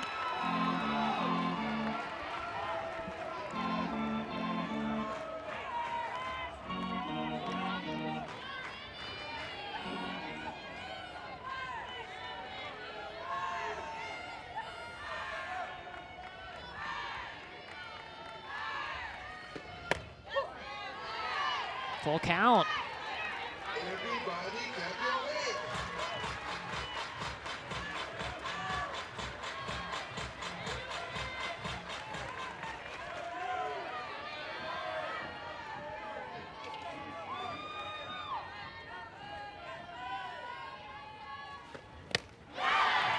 And a strikeout for Rolling. Strikeout number 4 for Randy Rolling. It's a 1-2-3 inning, and Georgia will grab the bats when we come back.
Winner of the Super here in Knoxville gets the winner of the Super in Austin, which will start later tonight at 9 Eastern on ESPN2. Tennessee needs to win today to punch their ticket. Georgia's got to win today and tomorrow. And right now, Tennessee on top 2-0 thanks to a 2-run home run from Sophia Knight.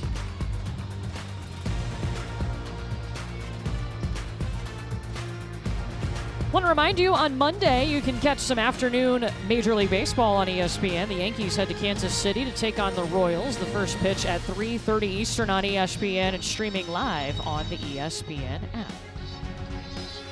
Courtney Lyle and Danielle Laurie with you from Rocky Top. Sage Margecko entered this game in the second inning in relief of Aaron Newer, who got the start today. And so far, Sage has come in and struck out 4 batters. She's done a really good job of being able to kind of separate her pitch as well, and able to mix in that changeup. That drop ball has been really effective, and Aaron Newer set the tone. I think she's done a really good job from the jump. I mean, a couple blemishes with the hit-by pitches, but that's it. And Sage came in and has been doing great since. Georgia has left 5 on base today.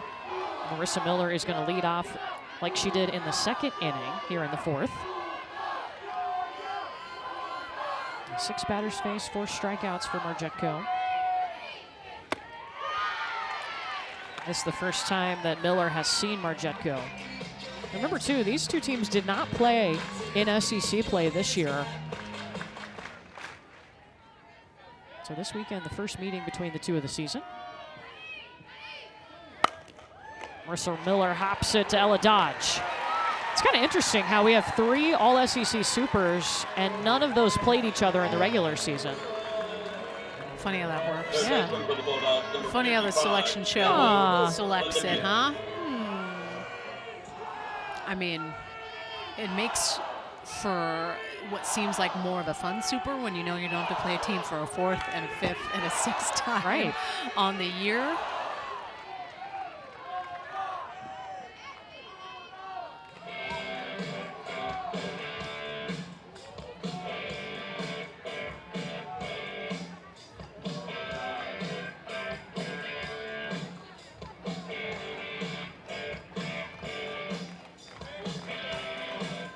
I think they went to go hustle to get a ball. Then Elsa Morrison coming out talking to Sage. Bailey Lindemuth at the plate. 1-1. First season that Sage Margetco has really been healthy. She had off-season hip surgery in the off-season, something she had been dealing with since high school.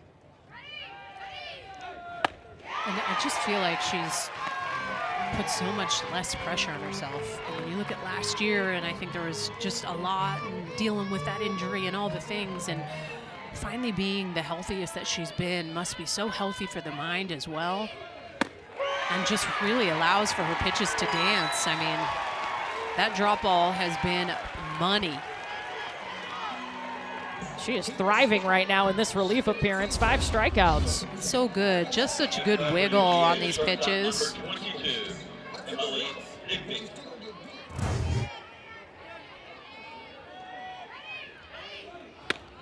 Emily Digby here.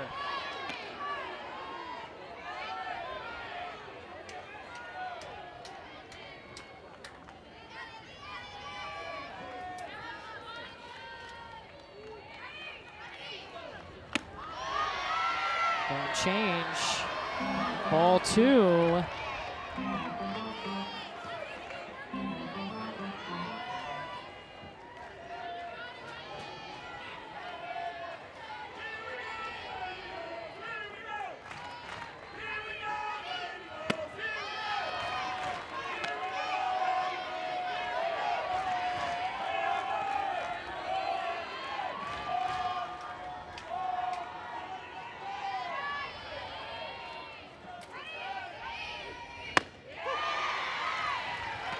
Firing in that first strike to Digby.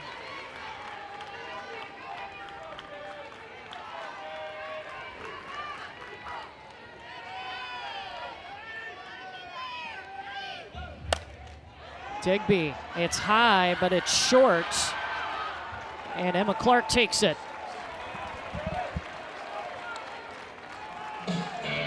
For Georgia in the 4th. No runs, no hits, no runs, no. We welcome you to Rocky Top. If you were just watching Mississippi State make some history with their first super regional win in program history, taking down Oklahoma.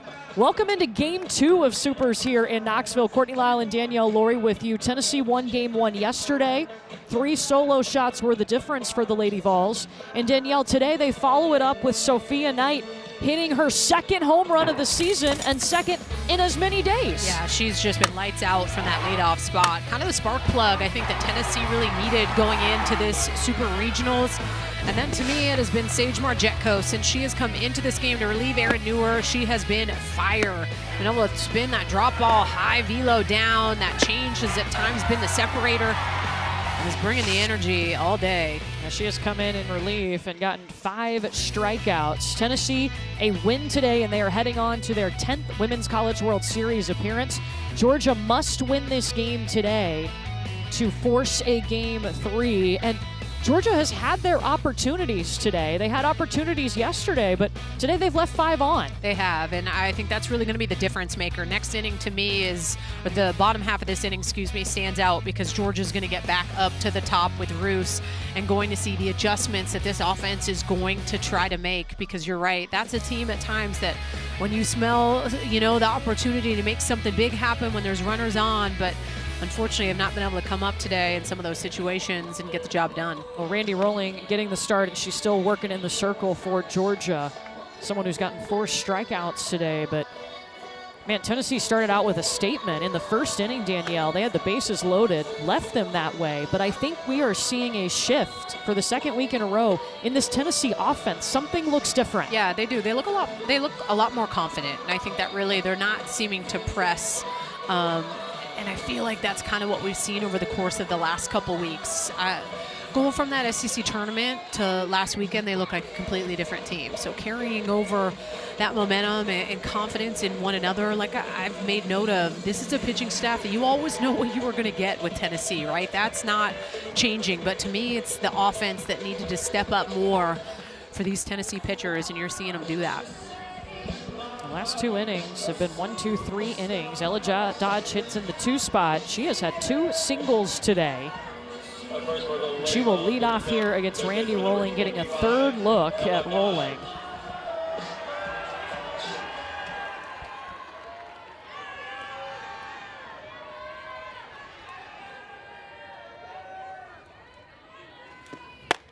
Ella Dodge was 1 for 14 in the tournament entering this game today, and now 2 for 2. And I feel like Randy Rolling, since just giving up that 2-run jack, she's been good. She's kept the game at bay. She's kept Tennessee from really doing anything. And that's your job, right? Like, okay, hey, I gave up a 2-run tater. That's my bad. Let's go. How can I keep this game close and give my offense a fighting chance? And she's done that. She's got that mentality, that beast mode, that dog in her, if you will. Yeah. Pun intended.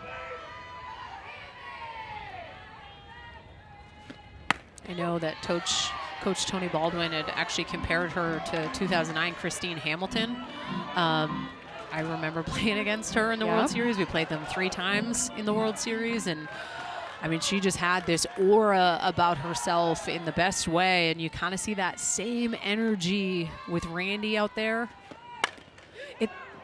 It's almost this, like, cockiness in the best way. And listen, if you want to be great and you want to be able to own that circle, you can cross those lines and be whoever it is that you want to be. If you can do what it is that you say you're trying to do, and that's what I can appreciate about who she is. She talked that same talk when we got to sit down with her, and the work is the work. She's really put that in throughout the off season. Feels like her most confident self out there.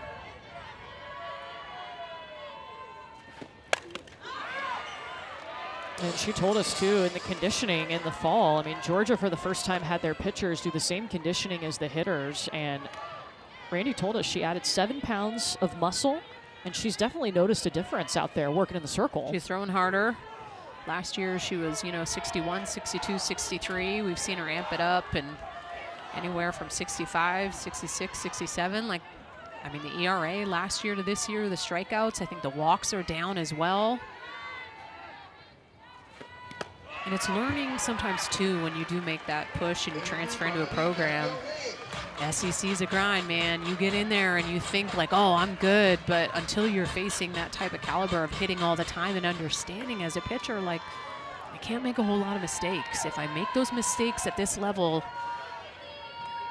great hitters beat me. 7th pitch to Ella Dodge here to lead off the 5th.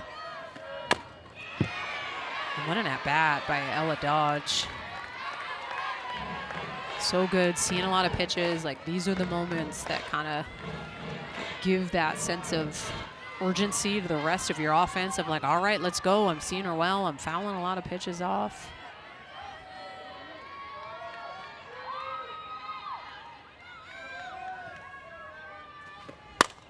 Ella Dodge off the end of the bat to Roos. And an 8-pitch at bat for Ella Dodge, but she's retired.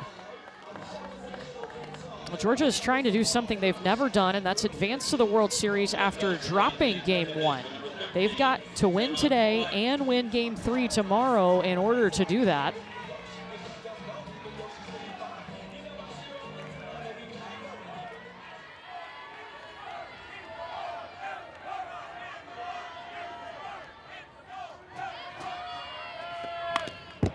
Emma Clark will get a little piece of the first pitch from Rolling.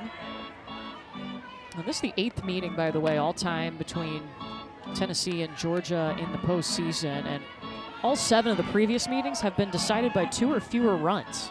It's always close.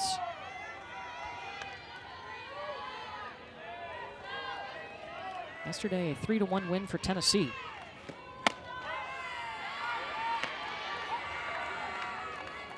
I mean, it's tough to deny the fight of a Georgia team, right? I remember them in the SEC tournament. They got swept by Oklahoma, and then they get to play them again and down 5-0. And I remember being like, they're never out of it. And they end up coming back and beating Oklahoma and continuing on. Scoring 10 unanswered. Yeah, making it all the way to the semis. Ended up coming just short to Texas. But those are like the moments of like, okay, hey, like we're rolling. And no pun intended with that. I don't know, I like it. I think you should throw it in there. Yeah, it's a good one. It's good. That's good lights, because that's that screwball that she does such a good job of being able to get a tiny bit of break away from a right-handed hitter with a little up and a little out. It's a good hold.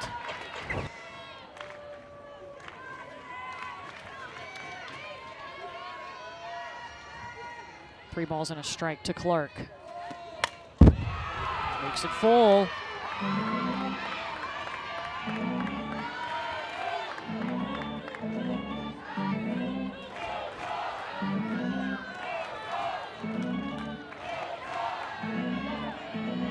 Emma Clark had a home run yesterday, one of 3 Lady Vols to hit solo shots.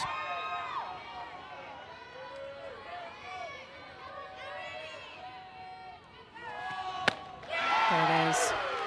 And Randy Rolling is fired up, felt that one. Her 5th K today.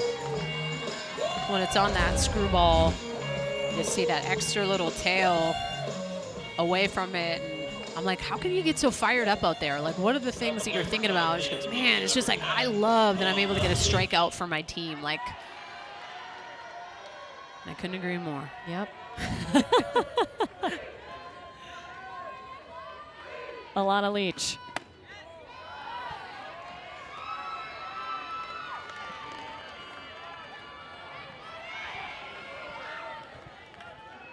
Home run yesterday, reached on a fielder's choice today. Also hit by a pitch in the first.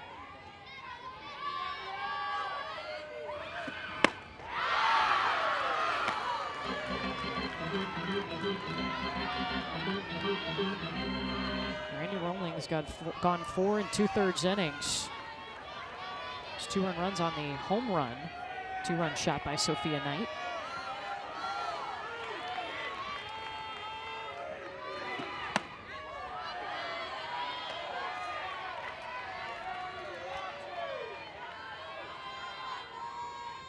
Alana Leach, a little bit lower against those left-handed pitchers coming into today. 263 average and 344 against right-handed pitching. So Alana Leach into Roos's glove.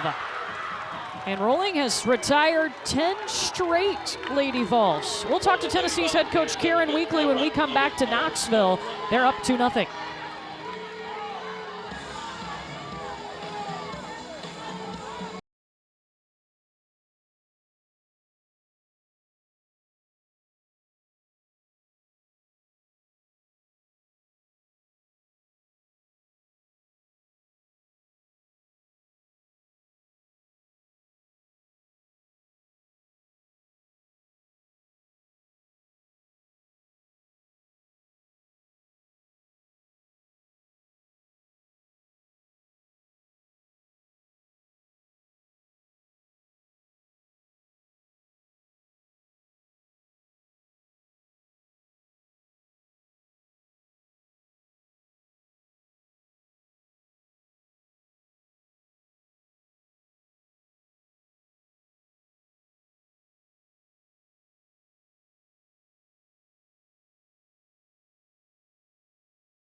Welcome back to NCAA Softball Super Regionals presented by Capital One.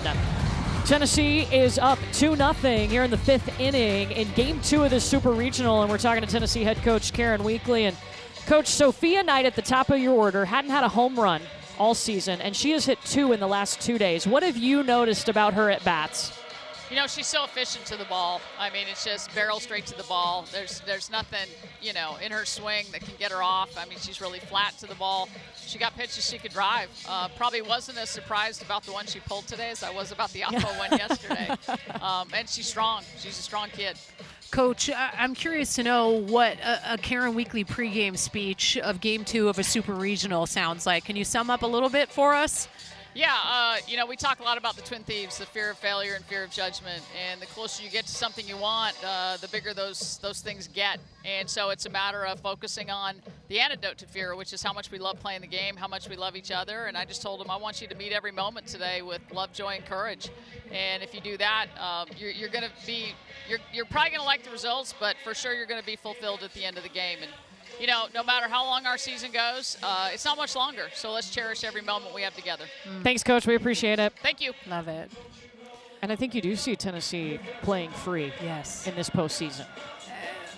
And you know that this is a team that's been craving that feeling, like needing that sense of relief of maybe the pressure that's been put on the team that they are and the pitching staff. I mean, leading the nation in ERA, like, there is that pressure, but when you have the arms that you have on staff, sorry, that pressure ain't going away. You have some of the best pitchers in the nation.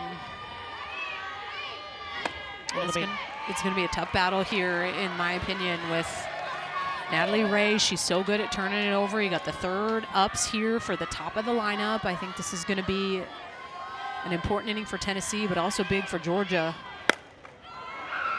This one to Bella Fall. Well, ESPN is the home of MLB.TV. You can stream every out-of-market game live or on demand using the ESPN app. Blackout and other restrictions apply. For more information, go to ESPN.com/MLB.TV. Did you notice something on that last? I did. Hit or contact? I want to see a replay. Listen, look at where Bella Faw is. She is all the way practically at second base. Like, if she's in her regular position where she's playing right now against a Kirsten Roos, that is a leadoff base hit all day. In the perfect position. Like, obviously, there's a scout and a shift, and the littlest things make the biggest difference, and a leadoff base hit is a difference maker in the bottom of the 5th here. On top of the order with Kirsten Roos, she has struck out twice.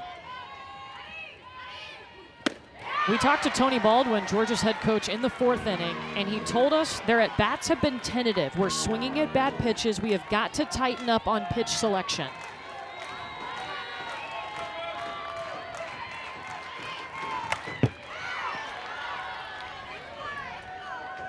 And this is definitely a team that, like, prides themselves on being able to do a great job at hitting strikes and not swinging at balls. Like, they're not necessarily a team that's hunting a specific pitch, but I would say more a team that wants to get their swing off in and around an area, right? So if I'm looking and I'm hunting something away, I gotta get my swing off, and that's what Georgia prides themselves in.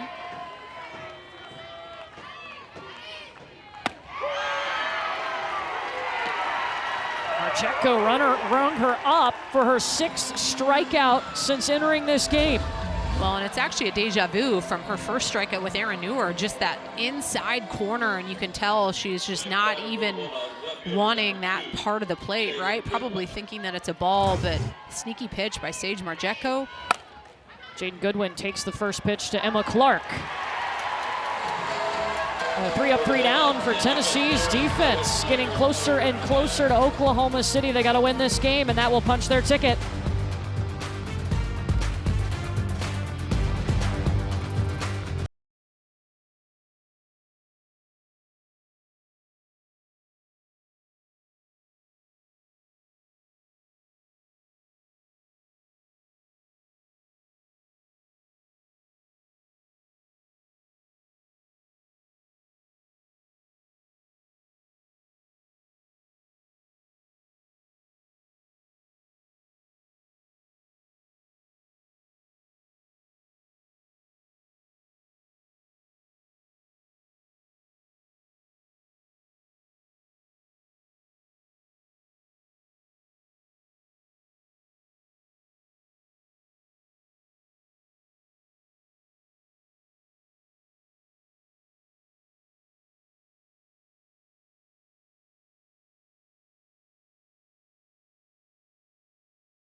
the most important game of the season for these two teams, and you can feel it. Game 2 of this Super Regional in Knoxville, and Tennessee 1 win away from the Women's College World Series. Georgia has to win this game. They have to win tomorrow to get back to OKC. Two SEC programs facing off in Super Regionals. And Randy Rolling in the circle for Georgia as the Tennessee Bats will come up once again. For Rolling, it's the most innings she's pitched in her last 5 starts since a complete game against LSU on May 6th at the SEC tournament.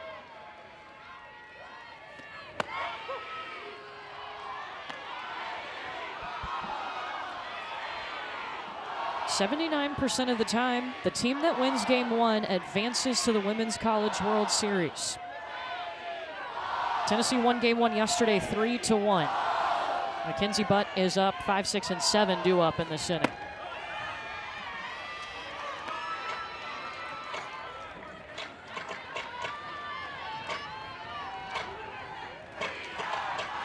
Tennessee hasn't gotten on since the 2nd inning. That's when they had the 2-run home run from Sophia Knight.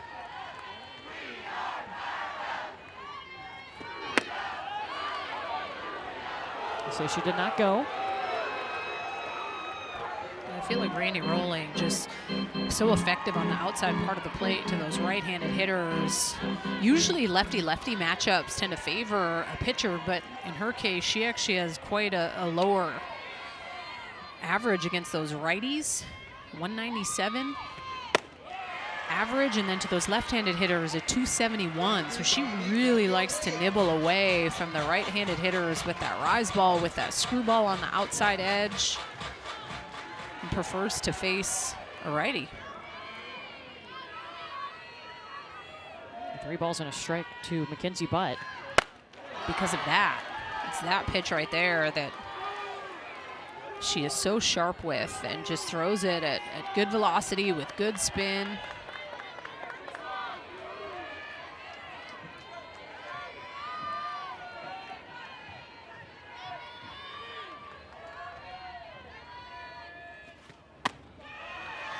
And it's a walk for Mackenzie Butt to start the 6th.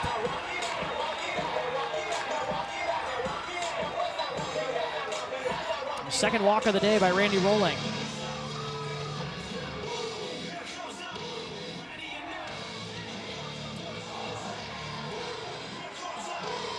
Now the freshman catcher due up next, as Savia Morgan will come in to run at first base for Mackenzie Butt.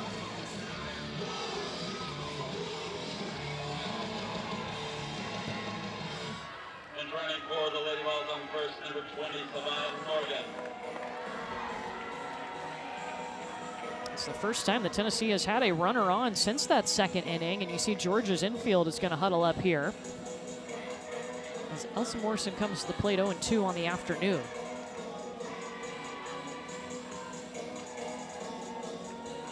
A Georgia team who rode a big wave through the SEC tournament, something that started in Game 2 of the Florida series, the final regular season series of the season for Georgia. They ended up taking the series from the Gators.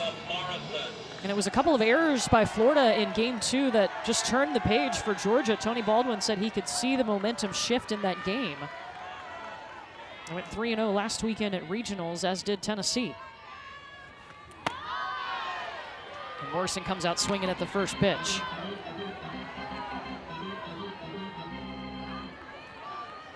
That was a big series, like to be able to go to Florida and win that series. I mean, I know that Beth and Michelle, they were talking about that today and that Texas Tech game.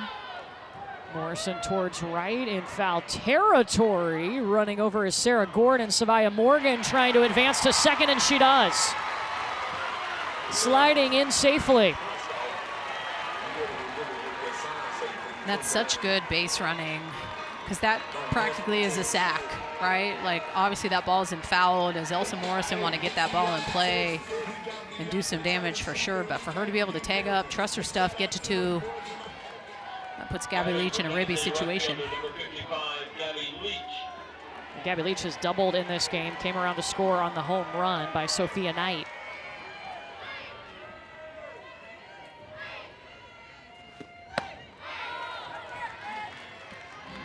And with Georgia's offense being one of the best in the nation, they're 7th in the nation in average, you know Tennessee wants to add some more runs up on the board. As remember, Georgia, the home team today, they'll get the last word.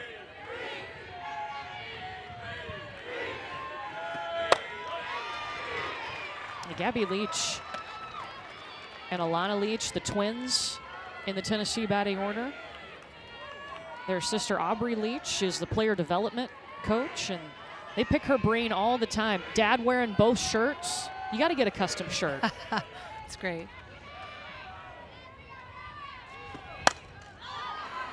A pop up. It's going to go into the stands. But what a resource for them to have Aubrey, their sister, in the dugout. And I've heard them talk about, they ask her all kinds of things, like feedback on every at-bat. Yeah, she's working the chart in the dugout, so she's always getting after it and doing the little things. What did you see? Just getting on the same page as all the athletes. And obviously when it's your sister, too, you get a little extra credit. I'm just kidding. Or she's harder on you. Yeah, that's what I mean.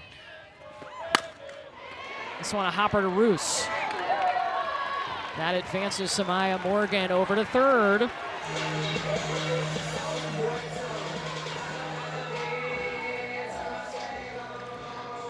Now, 3 of Tennessee's 5 hits today have come with 2 outs. That includes that home run by Sophia Knight. And with Bella Fall due up, I think we're going to see a pinch hitter come in.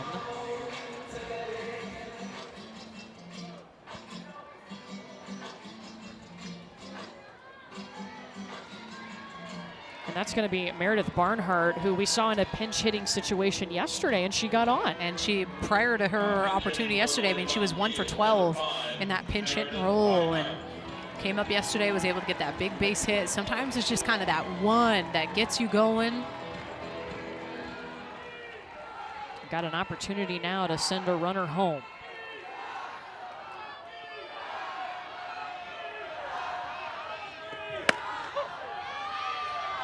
Good pitch strike from Rolling. And if you are Randy Rowland and you have someone that's a pinch hitter, it's like, I am attacking you all day. You've been sitting on the bench. I've been out here rolling. I want to go right at you and challenge you right out of the gate. And she does just that.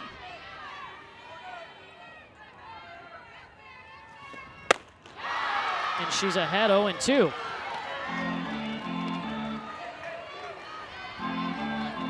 This is where you just need to battle. And Craig Snyder is going to call time. It's 2 very quick strikes, and almost get on the same page, ice the pitcher mentality a little bit, because those back-to-back pitches, obviously 1 for a strike, but that last one she swung at, I'm going to go right back there. Just so you know. Yeah. Full disclosure. Yeah.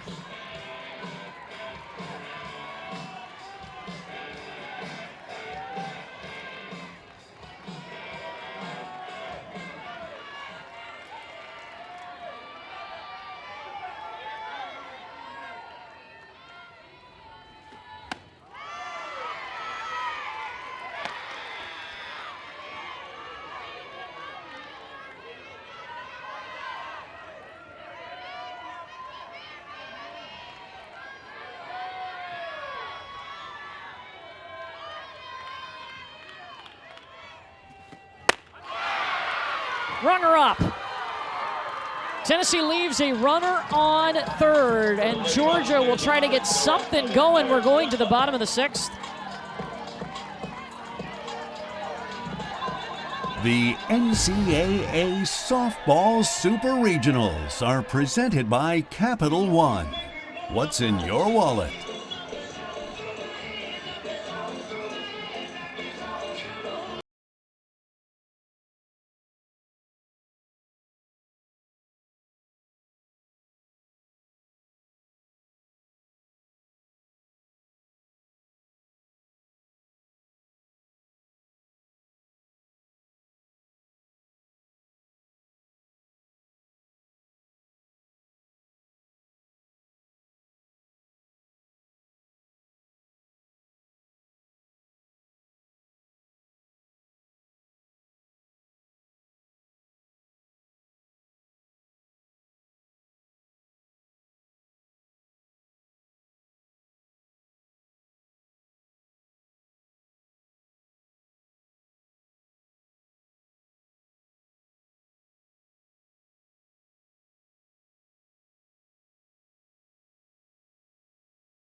Matt, thank you for the update. It's so exciting to be able to hop around to all these super regional sites.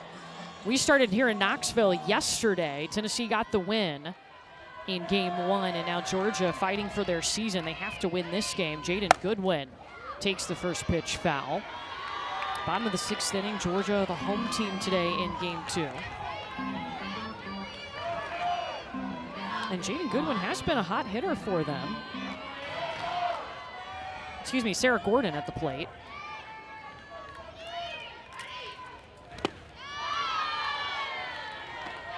It just feels like such a critical inning here for Georgia.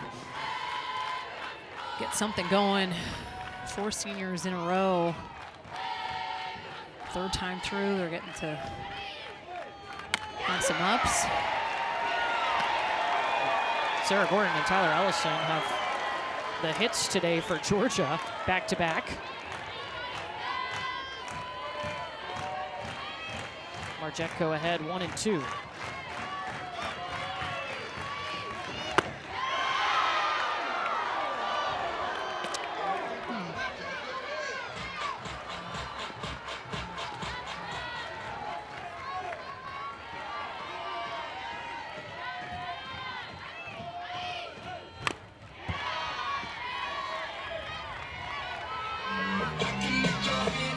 I feel like you'll usually hear me be open and honest about the zone behind the dish, and I feel like she's done a really good job. Yeah, I haven't noticed. And that's when that's a good thing. Maybe pinched a couple pitches early on in the game, but she's been so consistent. Ooh, hard hit ball right up the middle by Sarah Gordon, and she's got her 2nd hit today.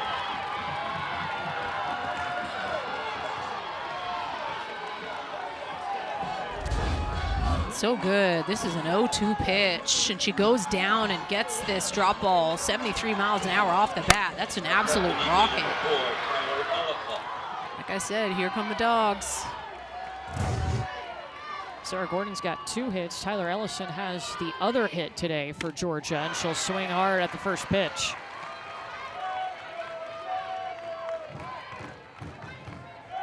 And Tony Baldwin's going to call time and talk to Tyler Ellison.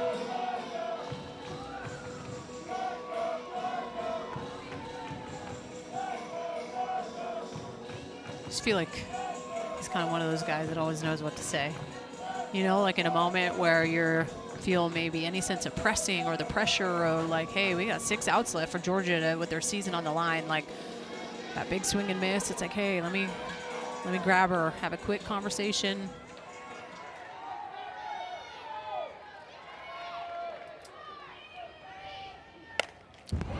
I want to let you know if you're looking for Oklahoma State and Nebraska, that is going to start over on ESPN News. They're resuming game 1 that started last night. They only got to throw a total of 30 pitches in that game before Mother Nature had other ideas. Ellison behind Marjetko, 0-2.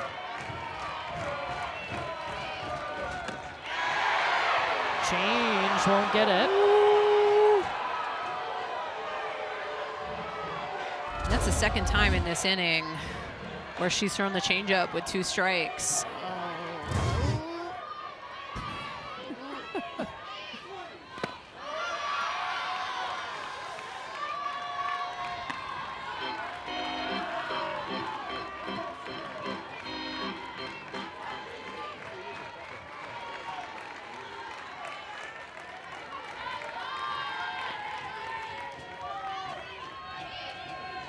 Ellison, right to Bellafaw. Runner diving back to first.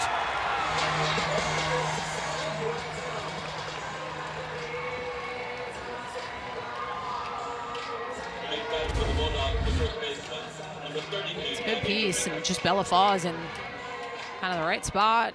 It's a little bit of air time, but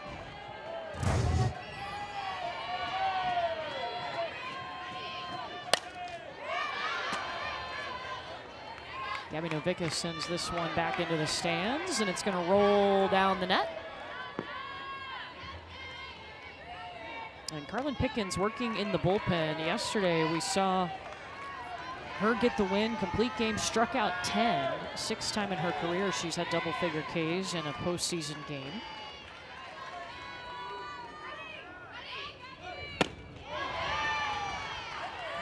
And wouldn't be surprised to see all 3 of Tennessee's main pitchers today in this game. It was Aaron Newer who got the start. We thought it might be Sage Margetko, but she ended up entering in the 2nd inning.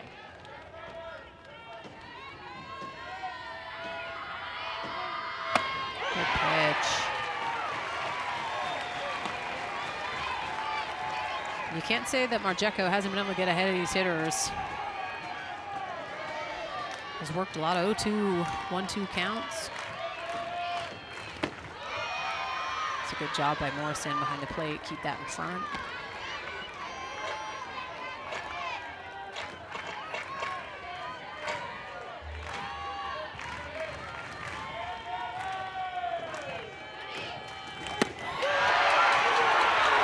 And that right there is the 400th strikeout of Margetko's career.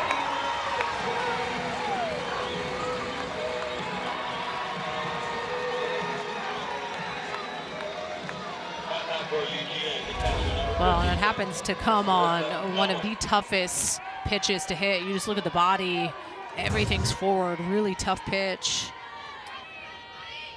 And I think if anything, Margetko has just missed a little up with that pitch. She's frozen hitters. She just hasn't been able to locate it for what, you know, the umpire would necessarily call a strike. And that's really kind of been a little bit of the difference maker. Besides that, still finding ways to get ahead of hitters.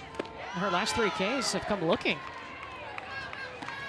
I think that just goes to show like how good her stuff has been and how well she's able to really kind of fool those hitters, whether she's going up or down or has that changeup. Sarah Gordon led off this inning with a single. She made 3rd batter in a row here that Georgia has had the tying run at the plate. Can Norissa Miller get it done?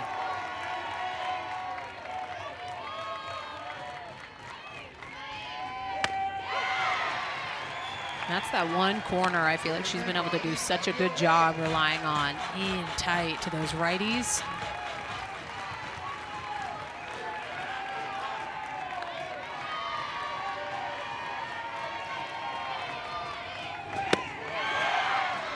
She will walk Marissa Miller. 2 on for Bailey Lindemuth.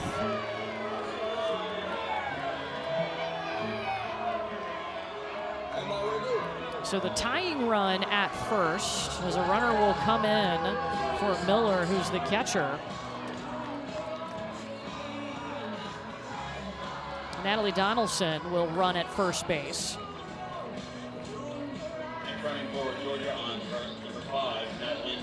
She will represent the tying run at first. The go-ahead run at the plate as Megan Rhodes-Smith comes out to talk to the battery. Karen Weekly will talk to the infield. Just touch a base, I think the reminder, 2 outs, right? Those are just kind of the small victories and moments of maybe where you feel like you're pressing a little bit. Trust your defense. Just go straight attack mode.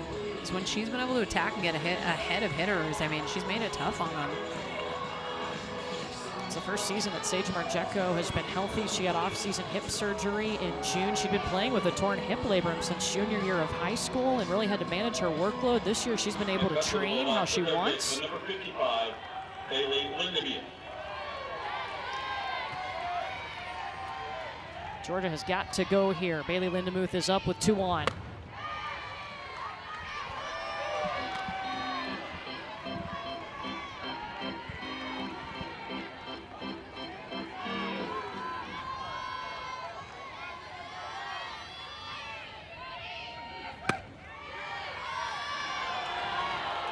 Oof.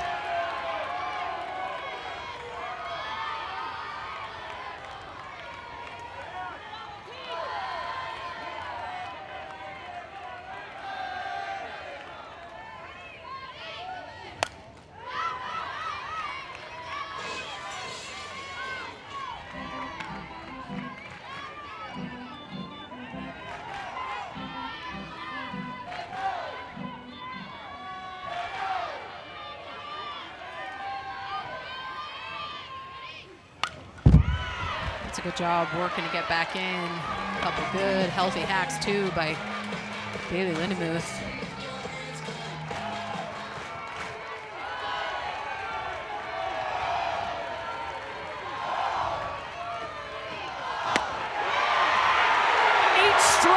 for Sage, and Georgia leaves 2 on.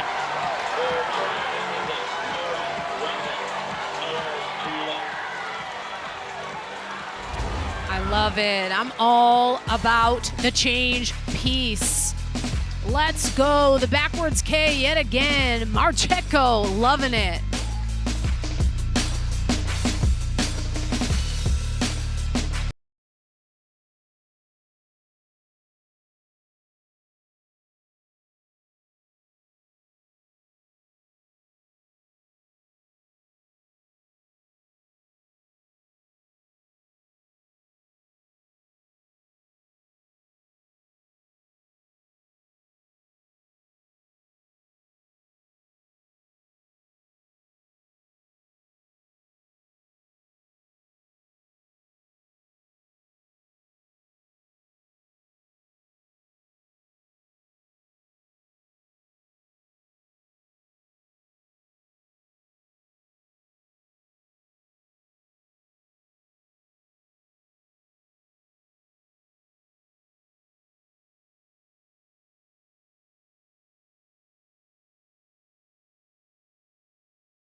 Into the 7th inning we go. Game 2 of the Super Regional.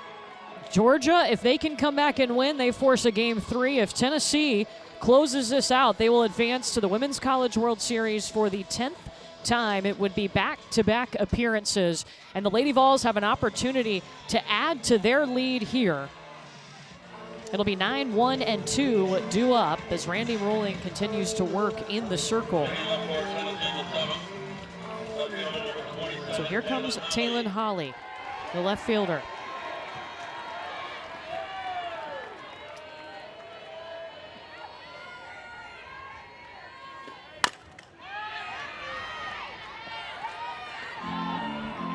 Tennessee's team who got off to a historic start this year, the best start in program history at 26-0. They hit SEC play, and as you can imagine, things got tough. But man, have they turned the page here in the postseason.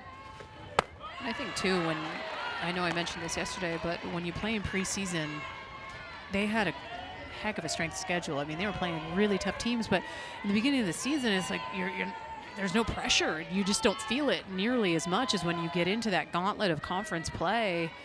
Just hits a little bit different. Yeah, they did not lose a game until March 14th in the series against Mississippi State, who just pulled off some history today. Their first Supers win. Sure did.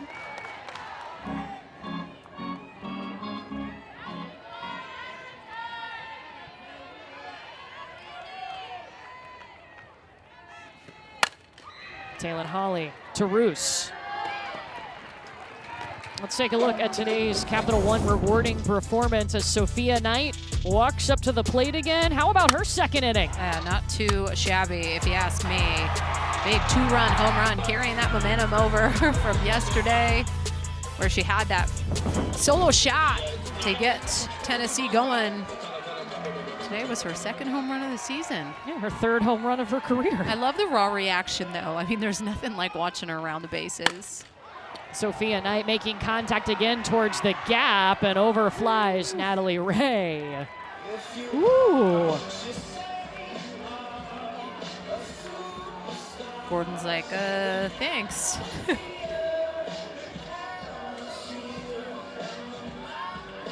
Randy rolling with a smile on her face, cheering her Rowdies.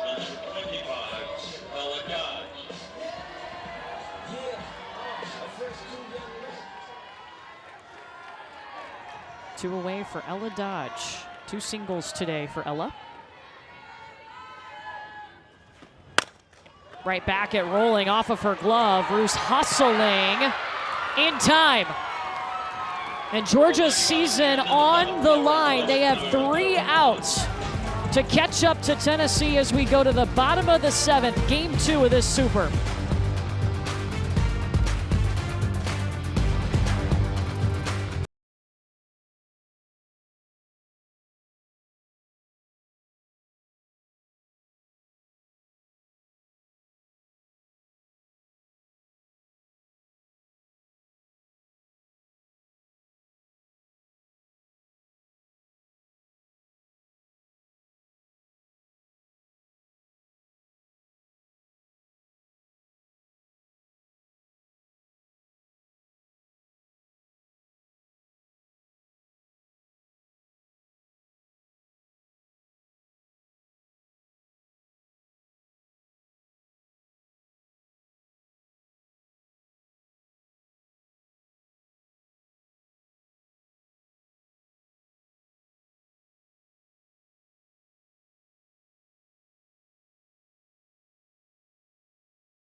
Thank you. We'll keep an eye on all of those things happening across the softball world. Right now, we are in the bottom of the 7th inning.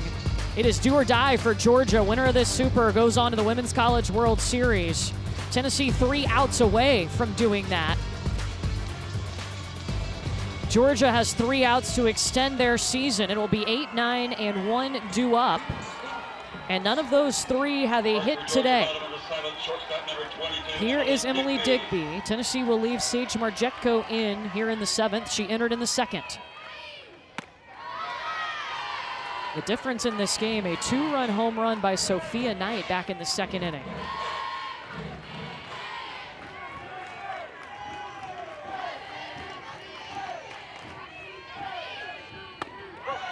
Georgia has left 7 on base today. They left 10 on yesterday.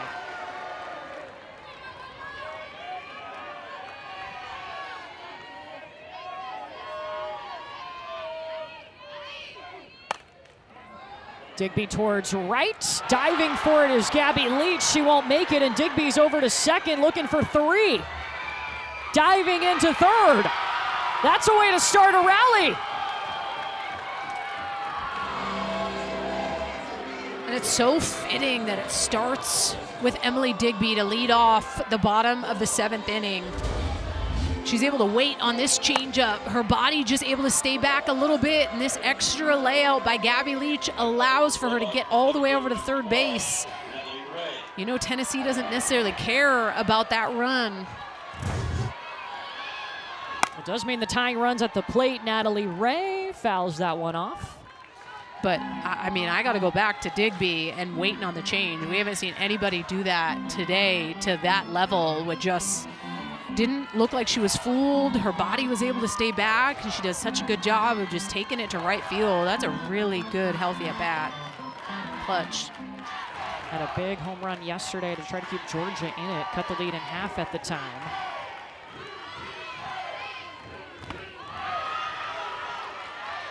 Morrison tracks that down while keeping an eye on Digby.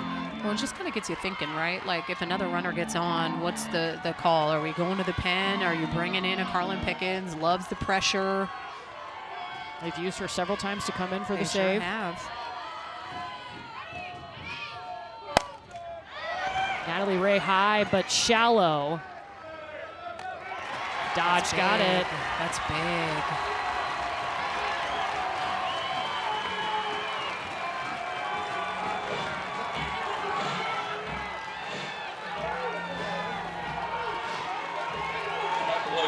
Now to the top of the order, Kirsten Roos, who has struck out 3 times today. Twice against Marjecko.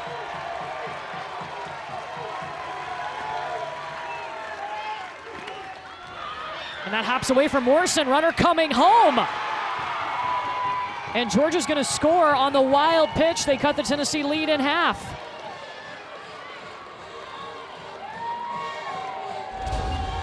This is that drop ball, right? 68 miles an hour, that extra little hop. And I feel like Elsa Morrison has been doing such a good job behind the plate, but that one just gets away from her.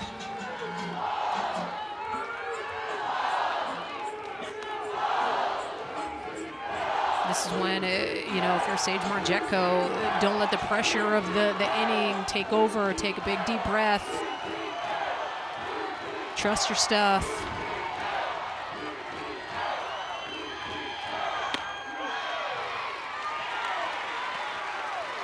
Georgia with their leadoff at the plate, Kirsten Roos, who spent 4 seasons at Coastal Carolina and then has become a Georgia Bulldog. That's a good job to get back in that count. Goes away with that drop ball and is able to come back in on the hands, knowing that she has had that backwards K on her. Her last ups on the inner half. Erin Newer to start off the game was able to own the inner half. But you also need to know that she's a good hitter where she's going to adjust. So you want to be smart.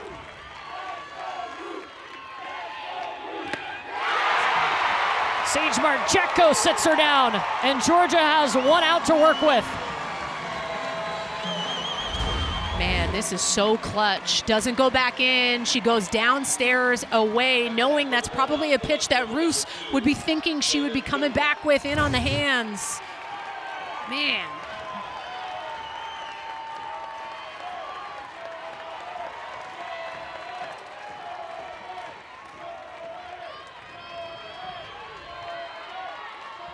Now Jaden Goodwin.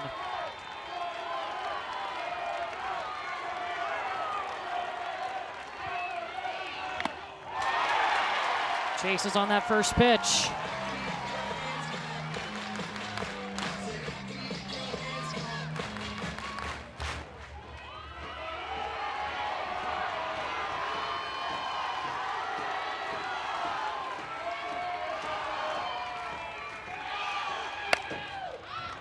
Foul ball.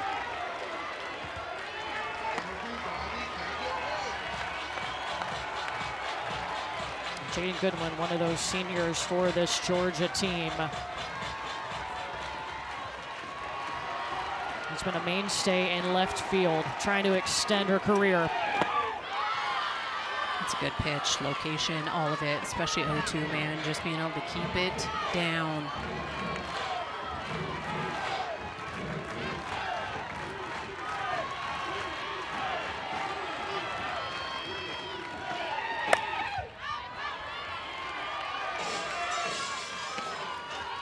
I'd be curious if she could whip out the change here. I know she got dinged on it by Emily Digby to start off the inning, but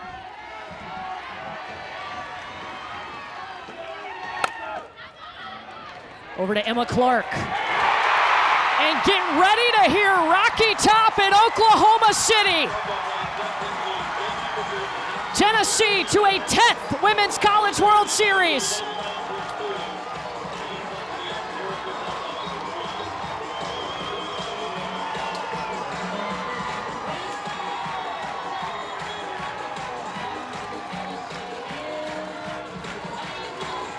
Sage Margetko.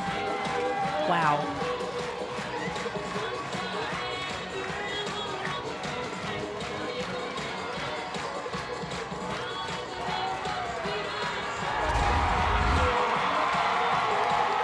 So good. These last out, like these almost kind of bring tears to your eyes, knowing they punched their ticket.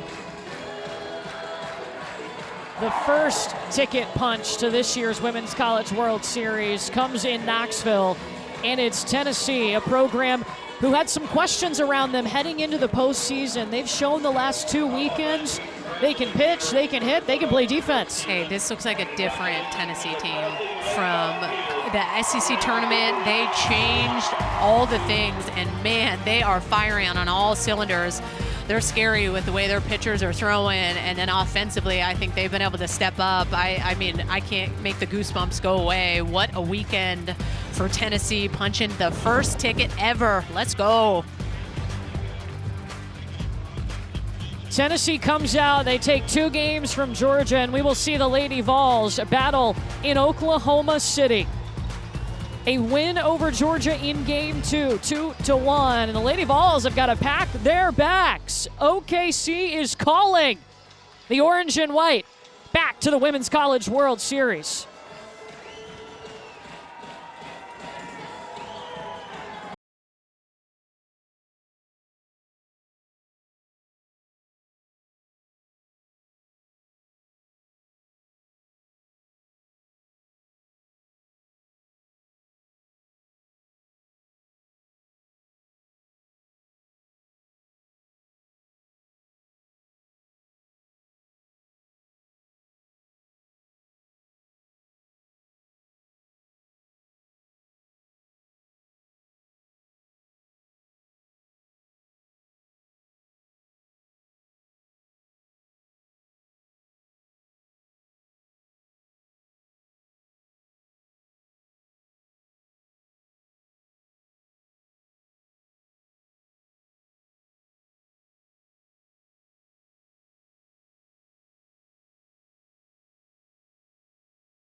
Constantly. Hey,